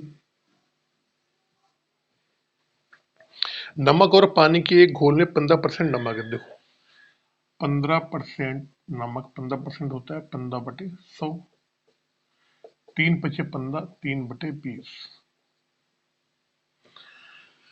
कह रहा नमक और पानी का एक घोल है, उसमें क्या है 15% नमक है, 15% की वैल्यू होती है 3/20, यानी कि 20 में से 3 नमक। क्या हुआ? नमक और पानी, 20 में से 3 भाग अगर नमक है तो पानी कितना हो जाएगा? 17 हो जाएगा। इनका टोटल कितना आ रहा है? 20 आ रहा है। ये हमारा गोल है। अब वो कह रहा है कि इसमें से 30 किग्रा पानी वाष्पित करने के उपरांत शेष घोल में नमक की मात्रा 20% रहेगी। अब मुझे ये बताओ पहले आप, जब उसको वाष्पन किया तो वाष्पित करने से केवल पानी उड़ता है, नमक तो नहीं उड़ता है, नमक तो नहीं जाता। नमक जितना पहले वाले में था उतना दूसरे वाले में ही रहेगा। लेकिन अब क्या हुआ, जब पानी उड़ गया, पानी निकल गया, तो नमक की परसेंटेज जो है वो क्या चेंज हो गई? परसेंटेज क्या हो गई? चेंज हो गई। पहले 20 भाग में 3 भाग नमक था, अब वो कह रहा है कि अब क्या है, नमक की मात्रा 20% रहेगी। तो नमक जितना पहले वाले घोल में था उतना ही दोबारा रहेगा, दूसरे वाले घोल में रहेगा। अब कह रहा है जो नमक है वो कितना रह गया? 20%। तो हमने कहा कि अब जो नमक नमक पहले कितना था? 3 भाग था। अब वो कह रहा है कि जो नमक है वो कितना रह गया है? 20% रह गया है, यानी कि 20% की वैल्यू बराबर कितने की? 3 की आ गई। तो हमने देख लिया अब जो घोल है, अब जो घोल है उसमें टोटल घोल कितने का है। तो आपने कहा कि दूसरे वाले घोल में नमक जो था वो कितना रह गया था? 20% रह गया था। नमक जितना पहले वाले में था उतना दूसरे वाले में रहेगा, तो 20% की वैल्यू बराबर 3 की हो गई। 100% की निकाल लो आप। 5 गुना हो रहा है, यहाँ भी इसको 5 गुना कर दो, कितना हो गया? 15। यानी कि दूसरा जो घोल है, वो जो दूसरा जो घोल है हमारा, वो कितना आ गया? 15 आ गया। अब ये बताओ मुझे पहले, पहला वाला घोल 20 था, दूसरा वाला घोल कितना आ गया? 15। दूसरा वाला घोल कितना आ गया? 15 आ गया। तो आपने कहा कि ये 20 था, अब ये 15 आ गया। इसका मतलब क्या हुआ कि 5 यहां से कुछ ना कुछ कम हुआ है। क्या हुआ है? 5 कम हुआ है। क्या कम हुआ है? 5। क्या कम हुआ है? पानी तो उड़ गया ना, तो पानी कम हुआ है। इस 5 की वैल्यू क्वेश्चन में कितने के बराबर दी गई है? 30 के बराबर। कितने के बराबर? 30 की। यानी कि इस 5 की वैल्यू बराबर 30 के बराबर है, क्योंकि क्वेश्चन में कह रहा है कि 30 किलोग्राम पानी वाष्पित होके उड़ गया या उड़ा दिया गया। हमारे अकॉर्डिंग कितना कम हो रहा है? 5 कम हो रहा है। तो 5 बराबर 30 के, ये हमें क्वेश्चन में दिया गया है। क्वेश्चन में ये पूछा गया आरंभिक घोल कितने, आरंभिक घोल का भाग। तो आरंभिक घोल कितना था? हमने 20 माना था। 5 बराबर 30 के, तो 20 बराबर कर लो। 5 छक्का 30, 6 दूनी 12, यानी कि 120 की गिरा। ये 120 की गिरा क्या होगा? आपका आंसर हो जाएगा।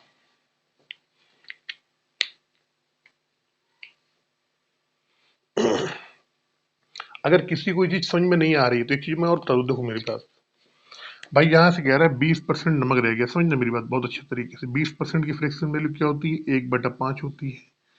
तो 5 में से 1 भाग क्या है? नमक है। समझना, बहुत अच्छे से समझना यहाँ से, अगर यहाँ तक समझ में नहीं आ रहा है आपको। 5 में से 1 भाग क्या है? नमक है। तो हमने लिख लिया 1 नमक, तो बाकी कितना हो गया? 4। तो कितना हो गया? 4। अब ये आ गया यहाँ पे आपका 5। 5। लेकिन आपने एक बात बोला कि सर मुझे एक बात बताओ, भैया नमक तो उड़ा ही नहीं, नमक जितना पहले वाले में था उतना दूसरे वाले में है। अगर पहले वाले में नमक यहाँ पे 3 यूनिट है तो दूसरे वाले में भी 3 यूनिट होगा। तो आपने कहा सर इसको 3 बनाने के लिए ना, इसमें क्या करो आप ना, यहाँ पे गुणा कर दो 3 का, क्योंकि अनुपात आ रहा है। तो ये कितना हो जाएगा? ये 3 हो जाएगा। ये कितना हो जाएगा? यहाँ से 4 3 12 हो जाएगा। कितना हो जाएगा? 5 3 15। कितना हो जाएगा? 15। तो बात तो घूम फिर के कहाँ पे आई? घूम फिर के वहीं पे आ गई कि हमने देखा जो पानी है, पानी भी देखो, ये कितना पानी पहले 17 था, अब कितना हो गया? 12 हो गया। 5 की कमी आ रही है।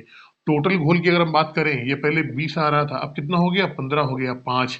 तो पानी यहाँ से 5 कम हो रहा है। वही घोल में अंतर आ रहा है 5 लीटर की। 5 की वैल्यू बराबर कितने की? 30 की। तो 20 की निकालनी, क्योंकि प्रारंभ में कितना माना था? टोटल घोल 20 माना था। 20 बराबर 120 के। क्वेश्चन नंबर 35 की तरफ बहुत जल्दी से।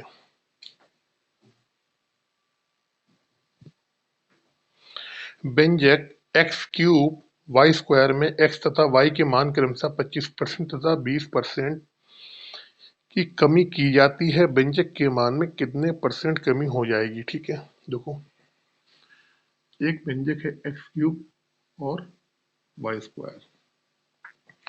अब हम अगर परसेंटेज में 100 को बेस मानते हैं और हमने देख लिया कि हम क्या करें कि इस व्यंजक का मान पहले यहाँ पे 100 आ जाए और बाद में जितना आएगा उससे बहुत हमको आसानी हो जाएगी। तो एक काम करो, आप मान लो व्यंजक का x बराबर कितना मान लो, पहले पहले कंडीशन में मान लिया x बराबर 1 और y बराबर मान लिया आपने 10।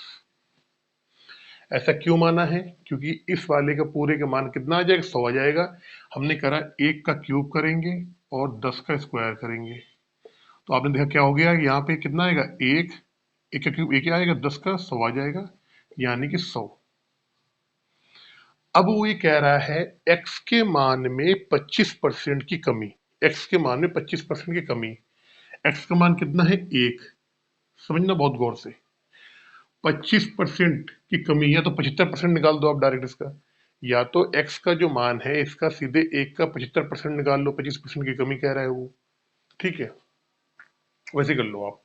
तो हमने क्या करा, x का जो मान है एक, इसका कर दिया हमने 75%। 75% क्या होता है, 3/4, मैंने आपको बताया है। अब x का मान कितना हो गया, 3/4 हो गया। अब कह रहा जो y का मान है, y के मान में कह रहा है वो 20% की कमी, 20% यानी 80%। तो 10 का कर दो 80%, 10 का कर दो आप 80%, यानी कि 8। आपको मालूम है 10 है, 20% कमी करोगे तो 8 आ जाएगा। मैंने आपको पहले बेसिक वाली चैप्टर में ये सारी चीजें बता रखी हैं आपको। x का मान हो गया 3/4, y का मान हो गया 8।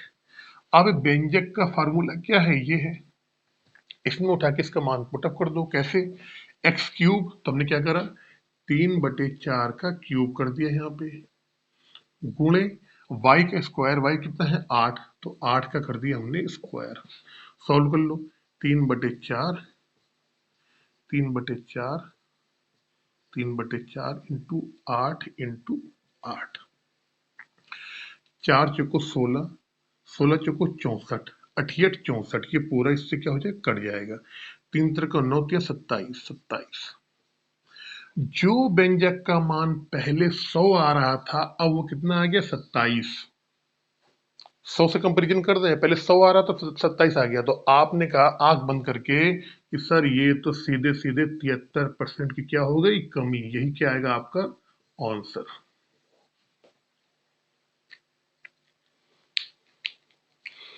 क्वेश्चन नंबर 35 की तरफ चलते हैं जल्दी से।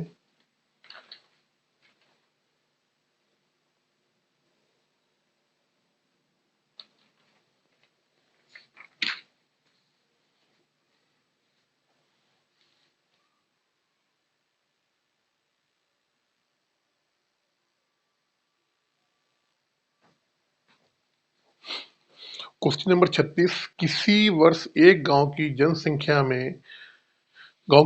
9,800 थी।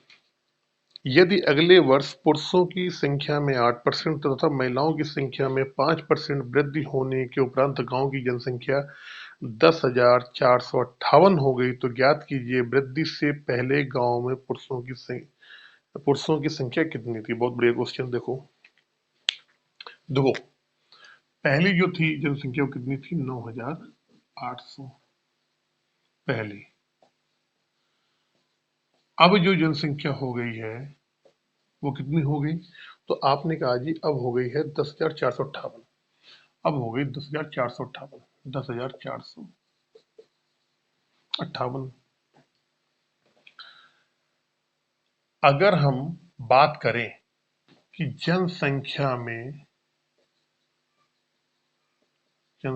में वृद्धि, तो आपने कहा 10,458 में 9,800 घटा दो, तो आप घटाओगे तो क्या आ जाएगा आपका, 2 4 6, 658 क्या होगी, हमारी वृद्धि हो गई।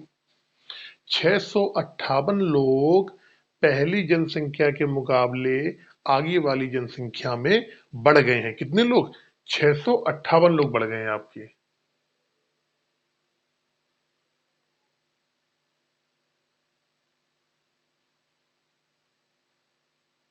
दो, 200, 458। छः पाँच आठ, हाँ ठीक है, 658। लेकिन अगर मैं ये बोलूं कि जनसंख्या में वृद्धि कितने परसेंट की हो गई है, तो आपने कहा 658 की वृद्धि हुई है। परसेंटेज के लिए यहाँ परसेंटेज का साइन लगाया, नीचे क्या करेंगे 9800 और 100। ये दो जीरो से ये दो जीरो कट जाएगा। काट लो, आप कैसे काटोगे इसे, दो से काट लो। ये 3 हो गया, ये 7 हो गया, ये 9 हो गया।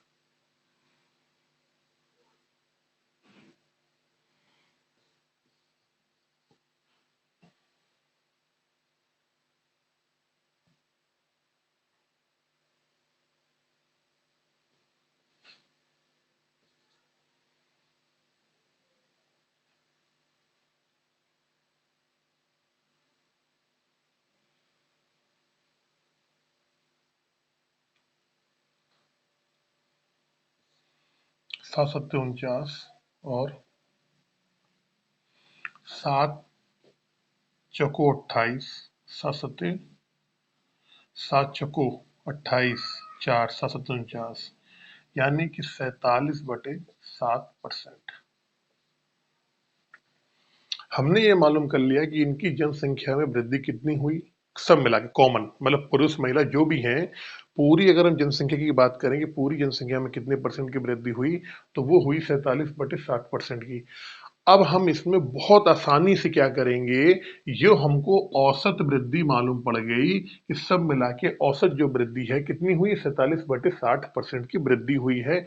अब कुछ नहीं करना है, इस क्वेश्चन में क्या लगाना है, यहाँ पे मिक्सचर एंड एलिगेशन लगा दो। अब कैसे, हमने लिखा यहाँ पे पुरुष, देखो यहाँ लिखा पुरुष, यहाँ लिखा स्त्री।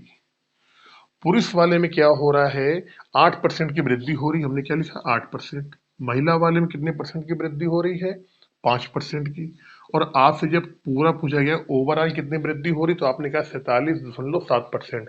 तो हमने क्या कर लिया यहाँ पे 47/7% की वृद्धि हो रही। अब अगर आपने हल्का सा भी मिक्सचर एलिगेशन पढ़ा है, तो आपको नॉलेज होगा, इस 7 को हटाने के लिए क्या करेंगे हम, इस 7 को हटाने के लिए इन तीनों में 7 का गुणा करेंगे। जब 7 का गुणेंगे तो 8 से तो कितना हो जाएगा, ये हो जाएगा 56, ये हो जाएगा 7 पना 35, और ये नीचे क्या आएगा, ये आ जाएगा 47। इसको इसमें घटाएंगे, इसको इसमें से घटाओ, घटा लो आप। 47 में से 35 जाएगा, कितना आएगा, आपने कहा जी 12 आ गया। 56 में से 47 जाएगा, कितना आ गया, 9 आ गया। अब काट लो, 4 तिहाई 12 होता है, 3 त्रिका 9, यानी 4:3 आ गया। हमें यह मालूम पड़ गया उस गांव की जनसंख्या में पुरुष और स्त्री का जो अनुपात है वो है 4:3। अगर हम रेशियो की बात करें तो रेशियो में कितना है, 4 और 3 7। इस 7 की वैल्यू क्वेश्चन में दे दी गई कितने के बराबर, पहले कितने थी 9,800, कितने हैं 9,800। हमसे पूछा क्या गया है, हमसे पूछा गया है गांव में पुरुषों की संख्या क्या है, पुरुष कितने हैं 4, पुरुष कितने हैं, ये दो, ये पुरुष वाला कॉलम कितने 4। 7 बराबर 98, इसको 4 बराबर 14 सत्ते क्या होता है 98, कितना होता है 14 सत्ते होता है 98। यहाँ भी कर दो, उसका 14 गुना 14 चौको 56, 56 करके 2 जीरो टेप दो, यानी कि पुरुष कितने हो गए 5600। अगर हमसे महिला पूछी जाती है, क्या होगी मेल, अगर हमसे वुमेन पूछी जाती है तो कितने निकालते, 3 बराबर की। तो 3 में भी वही करो, 14 गुणा करो और 2 जीरो चिपका दो, 14 तिहाई 42 और 2 जीरो। तो पुरुष आ गए हमारे 5600। अगर महिला पूछी जाती तो कितना आता, हमारी 4200 महिला हो जाती। अब ये तो मैंने आपको बता दिया मिक्सचर एंड एलिगेशन से, लेकिन इस क्वेश्चन को करने का एक बेहतरीन तरीका मेरे पास और भी है, वो मैं आपको बहुत जल्दी से बता देता हूँ यहीं पर एक बार। इसको आपने नोट कर लिया होगा।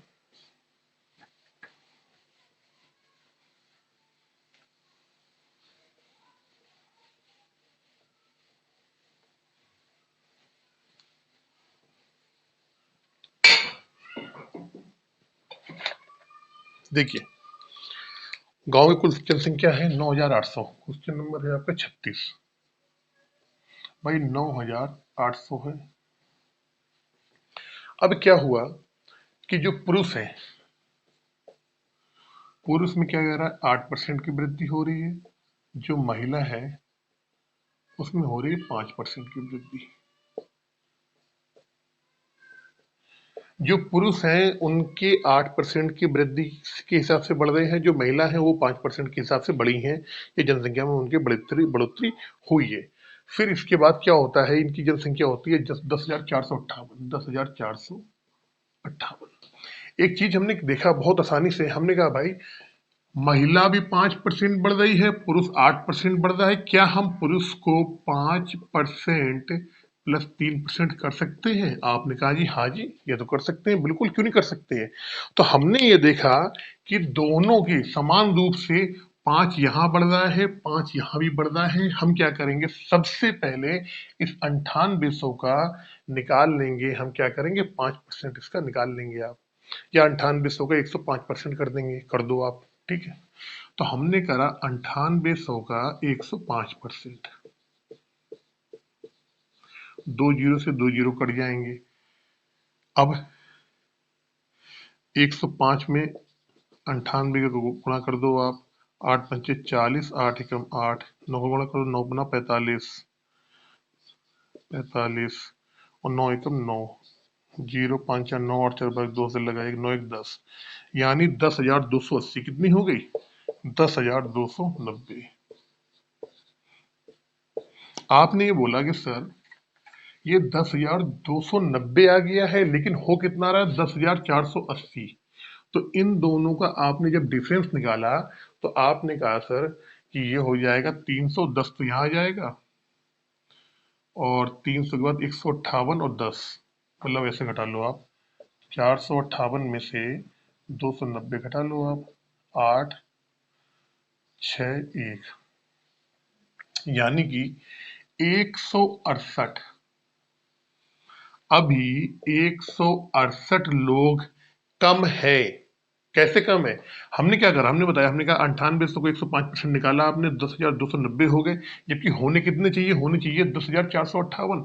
168 लोग अभी कम पड़ रहे हैं। ये कम क्यों पड़ रहे हैं, क्योंकि हमने पुरुष वाले 3% क्या करे हैं, छोड़ दिए हैं। हमने पुरुष वाले भी 3% नहीं लिए, ये तो ले लिए, ये भी इधर 5% था, ये भी 5% था। तो हमने 9800 का 105% कर लिया। कितना आया, 10,290 आया। आना कितना चाहिए, 10,458। 168 कम आ रहा है। ये 168 क्यों कम आ रहा है, क्योंकि हमने क्या करा, 3% अभी नहीं जोड़े हैं। 3% कौन से, पुरुष वाले। तो हमें मालूम पड़ गया इस 30%, 3% की वैल्यू कितनी है, 168 के बराबर है। 3% की वैल्यू अगर पुरुष का 3% 168 के बराबर है, तो हर चीज क्या होती है, 100% होती है। 100% निकाल लो आप, तो क्या आ जाएंगे, हमारे कुल पुरुष आ जाएंगे, कुल पुरुष निकाल लो आप, 168/3 इंटू 100। इसे काटोगे आप, 3 बच्चे 15 और 3 18, यानी कितना हो गया, 5600। कितना आ गया, 5600 आ गया आपका, कितना आ गया, 5600। अब ये कितने आ गए हमारे, ये हो गए हमारे पुरुष। अब अगर कोई आपसे कहते स्त्री निकालो, तो भैया टोटल आदमी कितने थे, टोटल थे 9800। 98 में से अगर 5600 हमारे क्या हो गए, पुरुष हो गए, तो आप बहुत आसानी से निकाल सकते हो। 4200 क्या आएंगे, आपके स्त्री हो जाएंगी। ये हमारी मेन हो गई, ये हो गए हमारे वीमेन। तो एक ये भी तरीका है, इस तरीके से भी आप क्वेश्चन को बहुत आसानी से निकाल सकते हो। क्वेश्चन नंबर 37 की तरफ चलते हैं जल्दी से।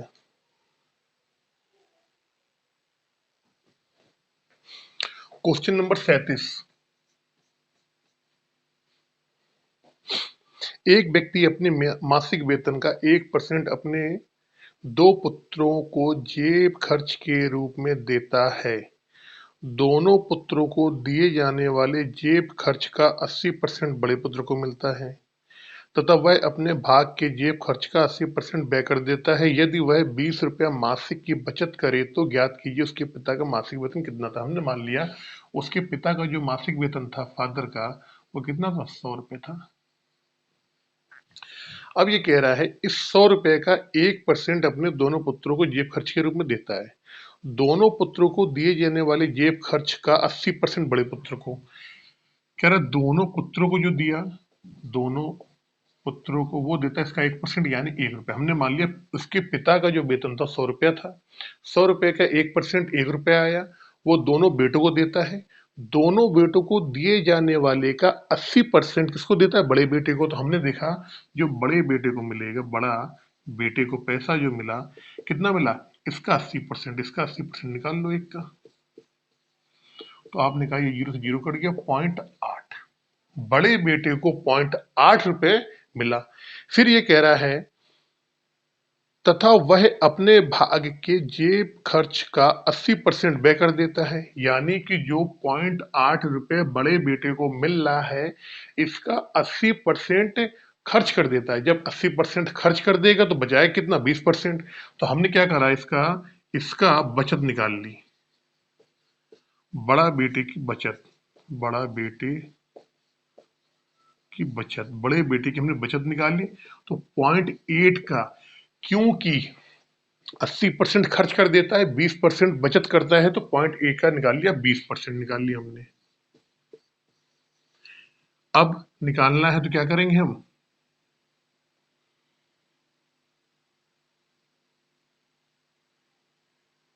20 × 5 = 100, 5 आया। यानी कि 8/5 पॉइंट यहाँ लगा ही हुआ है हमारा। तो 16×5 क्या होता है? 16×5 80 होता है, यानी 1.6 रुपए। जो बड़ा बेटा है उसने 1.6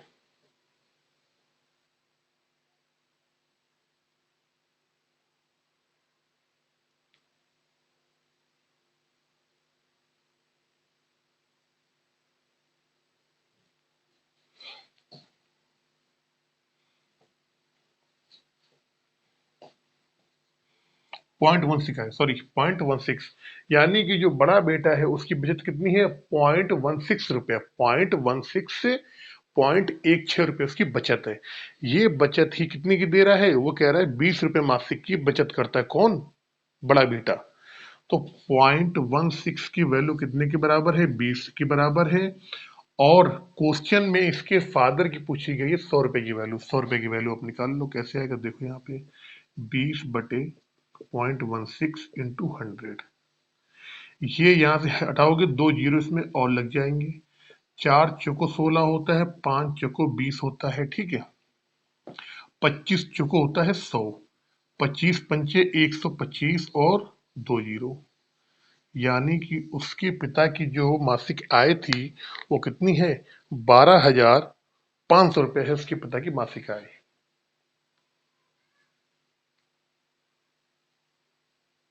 क्वेश्चन नंबर 38 पे जल्दी से।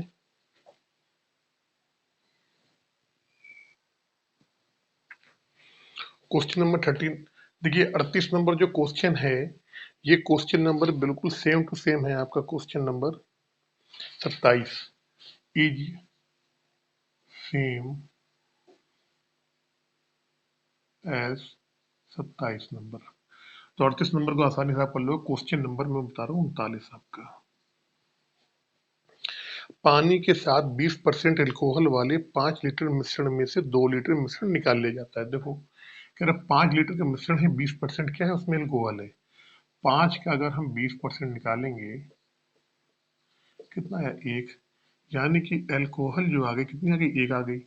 अब 5 लीटर मिश्रण में अगर एल्कोहल 1 होगी, एल्कोहल 1 होगी, कैसे? हमने लिख लिया यहाँ पे एल्कोहल और पानी। मिश्रण कितने का है? पूरा 5 लीटर का, समझना मेरी। मिश्रण लिख लिया यहाँ पे। ये 5 लीटर का मिश्रण है, इसमें एल्कोहल 1 है, तो पानी कितना हो जाएगा? 4 हो जाएगा। आपने कहा ठीक है।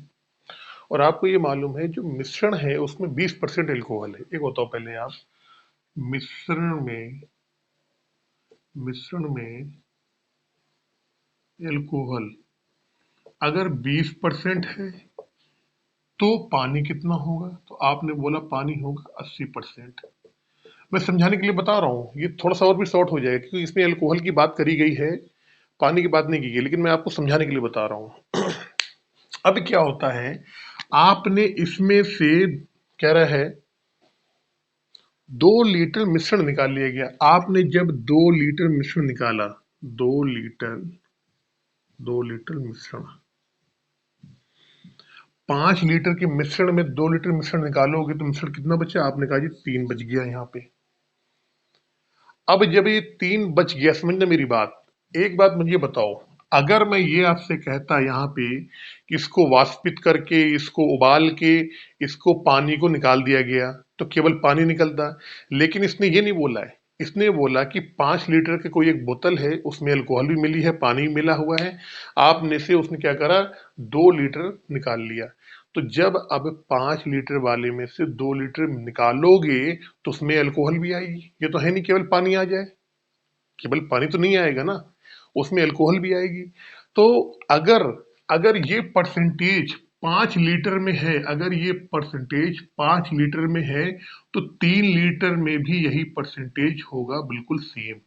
अगर आपकी मिश्रण में 20% अल्कोहल है और 80% पानी है तो आप उसमें चाहे 3 लीटर निकाल लो, चाहे 5 लीटर निकाल लो, क्या मिश्रण, कितना भी मिश्रण आप निकाल दो, जो भी मिश्रण आएगा या जो उसमें बचेगा उसका रेशियो यही रहेगा, 20 अल्कोहल रहेगी तो 80 क्या रहेगा, उसमें पानी रहेगा।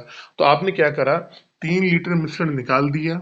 जब 3 लीटर मिश्रण आप निकाल दोगे तो 3 लीटर मिश्रण निकालने दो सॉरी 2 लीटर मिश्रण निकालने के बाद जब आप इसमें दो, कह रहा है 2 लीटर मिश्रण निकाल दिए तथा उसके बदले में 2 लीटर पानी मिला दिया गया है, तो नए मिश्रण में अल्कोहल की मात्रा का प्रतिशत निकालना है आपको। अब मुझे एक बात बताओ, पहले आप 5 में से जब 2 लीटर मिश्रण निकाल दिया हमने तो बचा कितना, 3 बच गया, 3 बच गया, 3। अब आपको मालूम है इस 3 लीटर वाले में 20% क्या अल्कोहल है, तो हमने 3 का निकाल लिया 20%, समझना आप मेरी बात, और इस 3 का निकाल लिया यहाँ पे 80%, ये क्या होगा, पानी होगा। पानी के बारे में नहीं पूछा लेकिन समझाने के लिए बता रहा हूं मैं आपको। आपने काटा, कितना आ गया, 0.6 आ गया, कितना आ गया, 0.6। यहां से करा आपने, कितना आ जाएगा ये, 0 से 0 और 24, 2.5। यानी कि अब 3 लीटर के मिश्रण में 0.6 अल्कोहल है, 2.5 क्या है, पानी है। कब, जब 2 लीटर मिश्रण निकाल लिया गया। अब निकालने के बाद क्या करा इसने, फिर 2 लीटर इसमें पानी और मिला दिया। पहले 5 लीटर मिश्रण था, 2 लीटर मिश्रण निकाल लिया, 3 लीटर मिश्रण बचा, 3 लीटर मिश्रण में 0.6 अल्कोहल है, 2.4 क्या है, पानी है। अब इसने इसमें पानी और मिला दिया, कितने मिला दिया, 2 लीटर और मिला दिया। तो टोटल मिश्रण कितना हो गया, 5 हो गया। लेकिन इस टोटल मिश्रण में 5 में अल्कोहल तो इतना ही रहेगा, अल्कोहल तो इतना ही रहेगा ना, कितना, 0.6। तो यही कह रहा है कि नए मिश्रण में अल्कोहल की मात्रा, तो आपने कहा 0.6 तो अल्कोहल है, टोटल मिश्रण क्या हो गया, 3 में 2 और पानी मिला दिया, 5 हो गया। और परसेंटेज के लिए क्या करेंगे, 100 लगा देंगे यहाँ पे।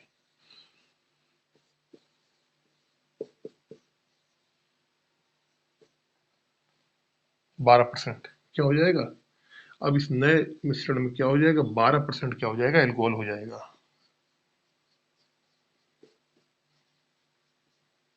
नए मिश्रण में क्या हो जाएगा, पहले कितना था, 20% था, अब कितना रह गया, 12%। क्यों, क्योंकि अब क्या है, पूरे 5 लीटर मिश्रण में केवल 0.6 ही पानी है, वो अल्कोहल है। बाकी क्या है, बाकी जो है आपका वो क्या है, इसमें पानी है। और बाकी कितना हो जाएगा, इसमें आप दो और मिला दो, मतलब 4.4 क्या है, इसमें पानी है। तो यहाँ से आंसर आ जाएगा आपका 12%।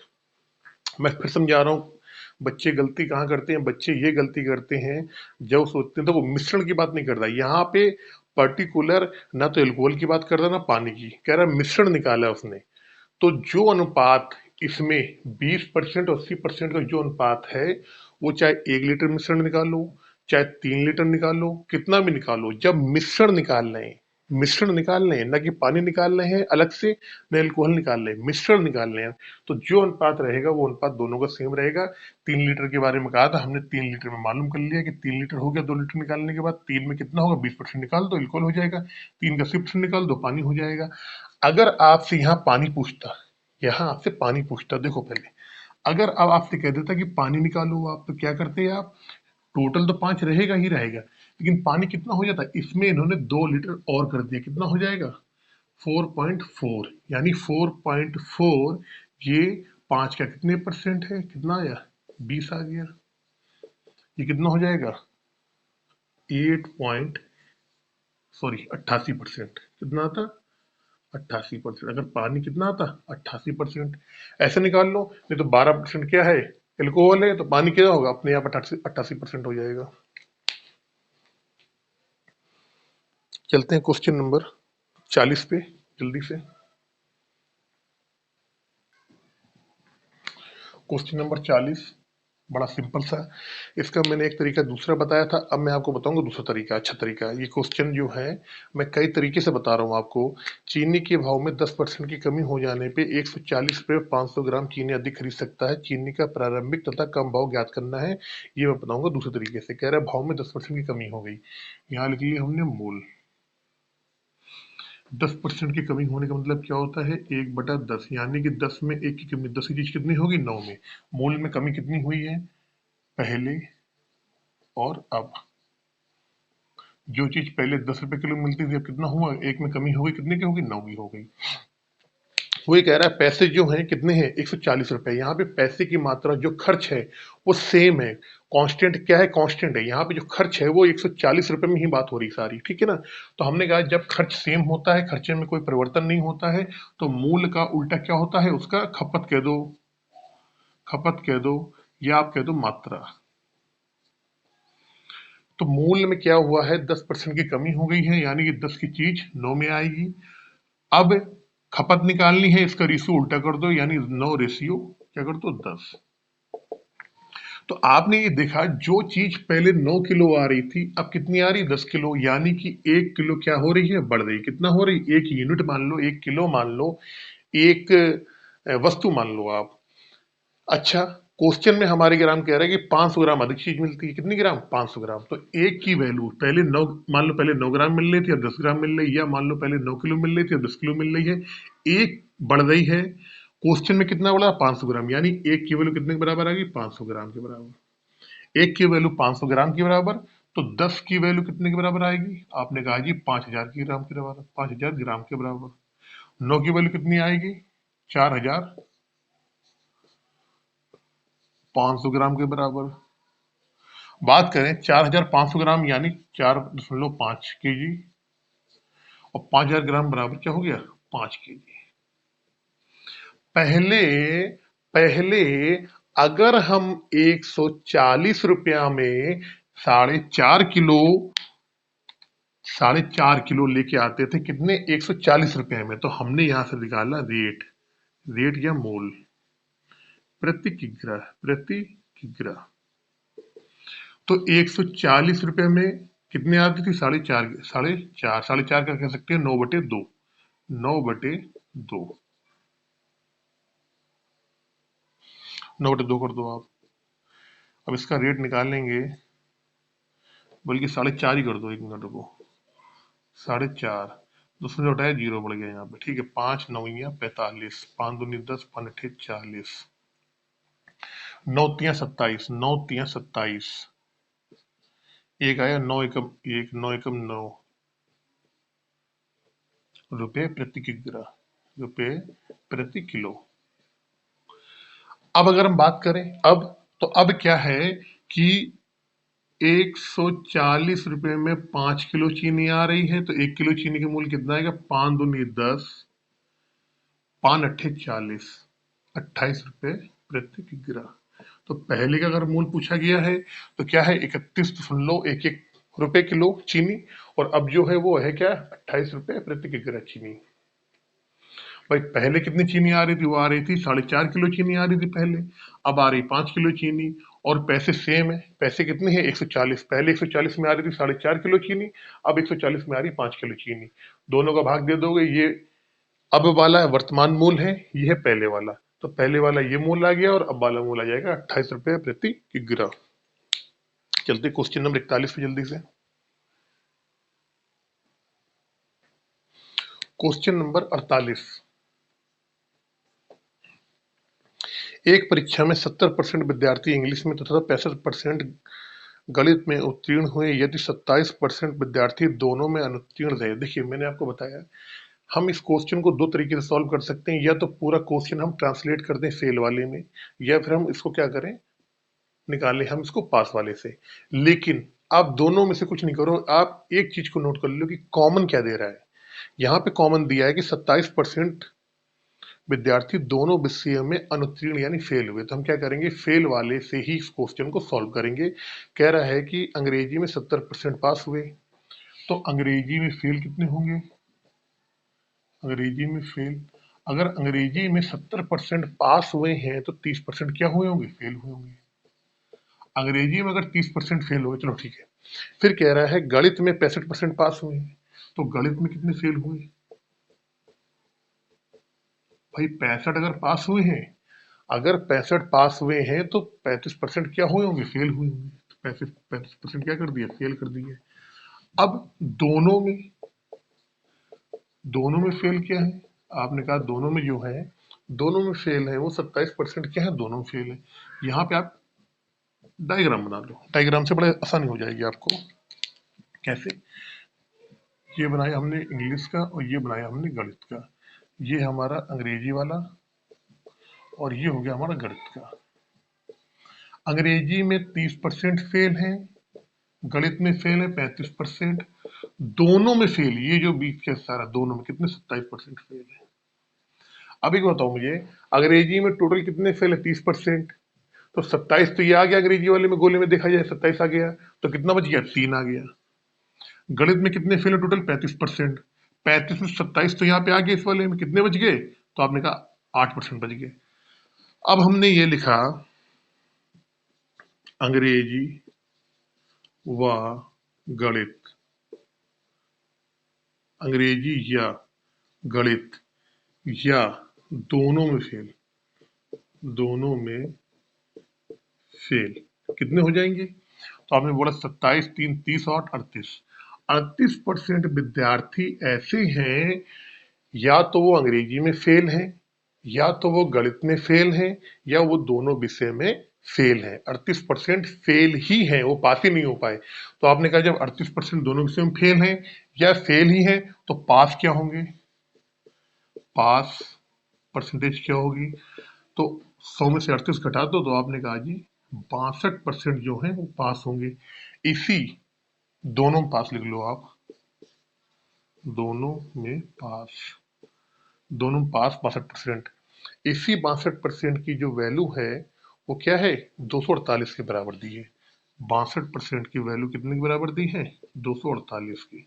हमसे कुल विद्यार्थी पूछे गए, 100% निकाल लो आप यहाँ पे इसका, कितनी बार जाएगा, 4, 4 बार जा रहा है ये, 4 गुना, 4 बार हो रहा है, यहाँ भी 4 गुना कर दो यानी 400, यानी कि कुल विद्यार्थी कितने हैं, 400। यही क्या हो जाएगा, आपका आंसर हो जाएगा कि उस परीक्षार्थी कितने थे, तो 400 थे वहां पे।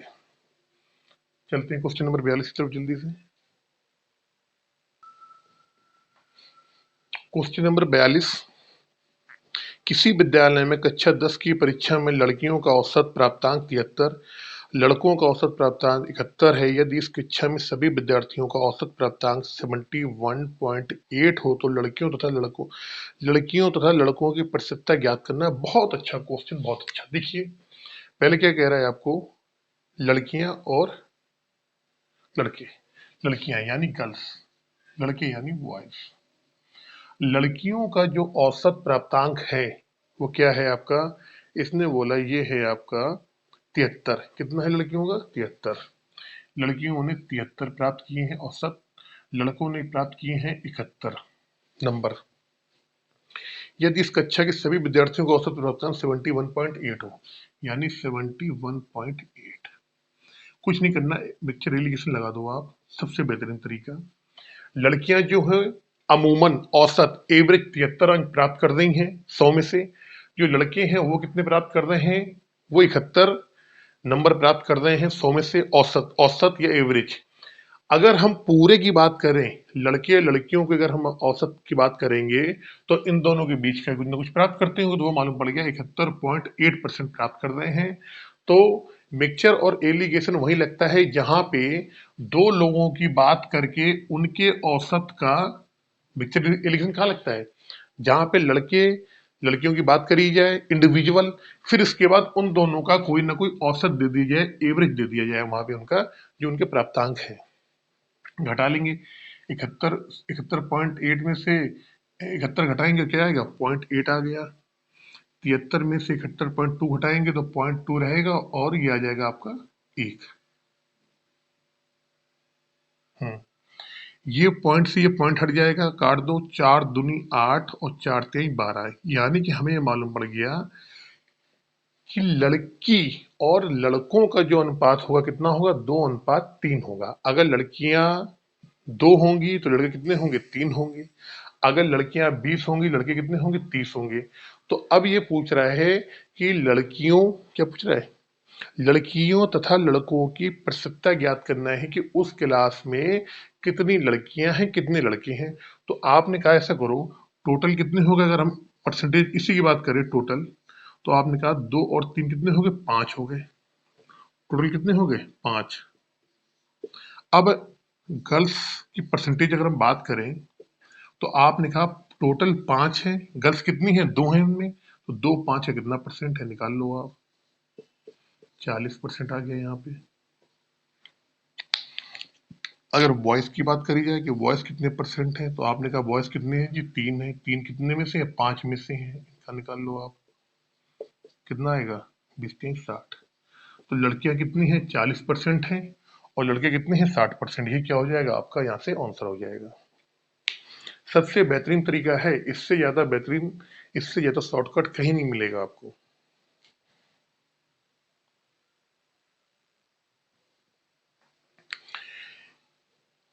10B, 10B का लास्ट क्वेश्चन है, क्वेश्चन नंबर 43। चीनी तथा पानी के 6 लीटर घोल में 4% चीनी तथा शेष पानी है। इस घोल में से 1 लीटर पानी वाष्पित किए जाने पर शेष घोल में चीनी की प्रतिशतता क्या होगी। बहुत सिंपल क्वेश्चन, बहुत अच्छा क्वेश्चन। देखिए, टोटल जो घोल है वो 6 लीटर का है। 6 लीटर में अगर बात करी जाए चीनी की 4% है, तो हमने यहाँ से चीनी की मात्रा निकाली, 6 का निकालेंगे कितना, 4%। निकाल दो फिर 4%। 6×4 = 24, 2 अंक, यानी कि 0.24 क्या है, चीनी है। 0.24 क्या है, 6 का हमने 4% निकाल लिया, 0.24 आ गया, चीनी आ गई। अब ये कह रहा है इसका जो घोल है इसको वाष्पित किया तो इसमें से पानी उड़ गया, कितना उड़ गया, 1 लीटर पानी जब उड़ जाएगा तो पानी कितना बचेगा, 5 लीटर। तो कह रहा अब उस घोल में चीनी की परसेंटेज क्या है। तो आपने कहा कि भाई चीनी तो इतनी रहेगी, 0.224, लेकिन अब घोल कितने लीटर का है, अब घोल है 5 लीटर का, क्योंकि 1 लीटर क्या हुआ, पानी उड़ गया। तो 5 में 0.24 कितना परसेंट है, इंटू 100 के लिए 100, 20, 24×2 = 48, यानी कि अब जो 4.8% क्या है, चीनी आपकी रह गई। कब, जब 1 लीटर आपका पानी उड़ गया था। क्वेश्चन सारे खत्म हो गए आपके 10B के। इसके अतिरिक्त जो एडिशनल क्वेश्चन है वो मैं करवाऊंगा। उम्मीद करता हूं मैंने इस क्वेश्चन में आपको बहुत अच्छी शॉर्ट ट्रिक, बहुत अच्छे कॉन्सेप्ट बताए हैं, जो कि अमूमन आपको नहीं मिलते हैं कहीं पे। और अगर वीडियो अच्छा लगा हो सच में, तो जरूर लाइक और शेयर जरूर करना इसको। मिलते हैं नेक्स्ट टॉपिक में।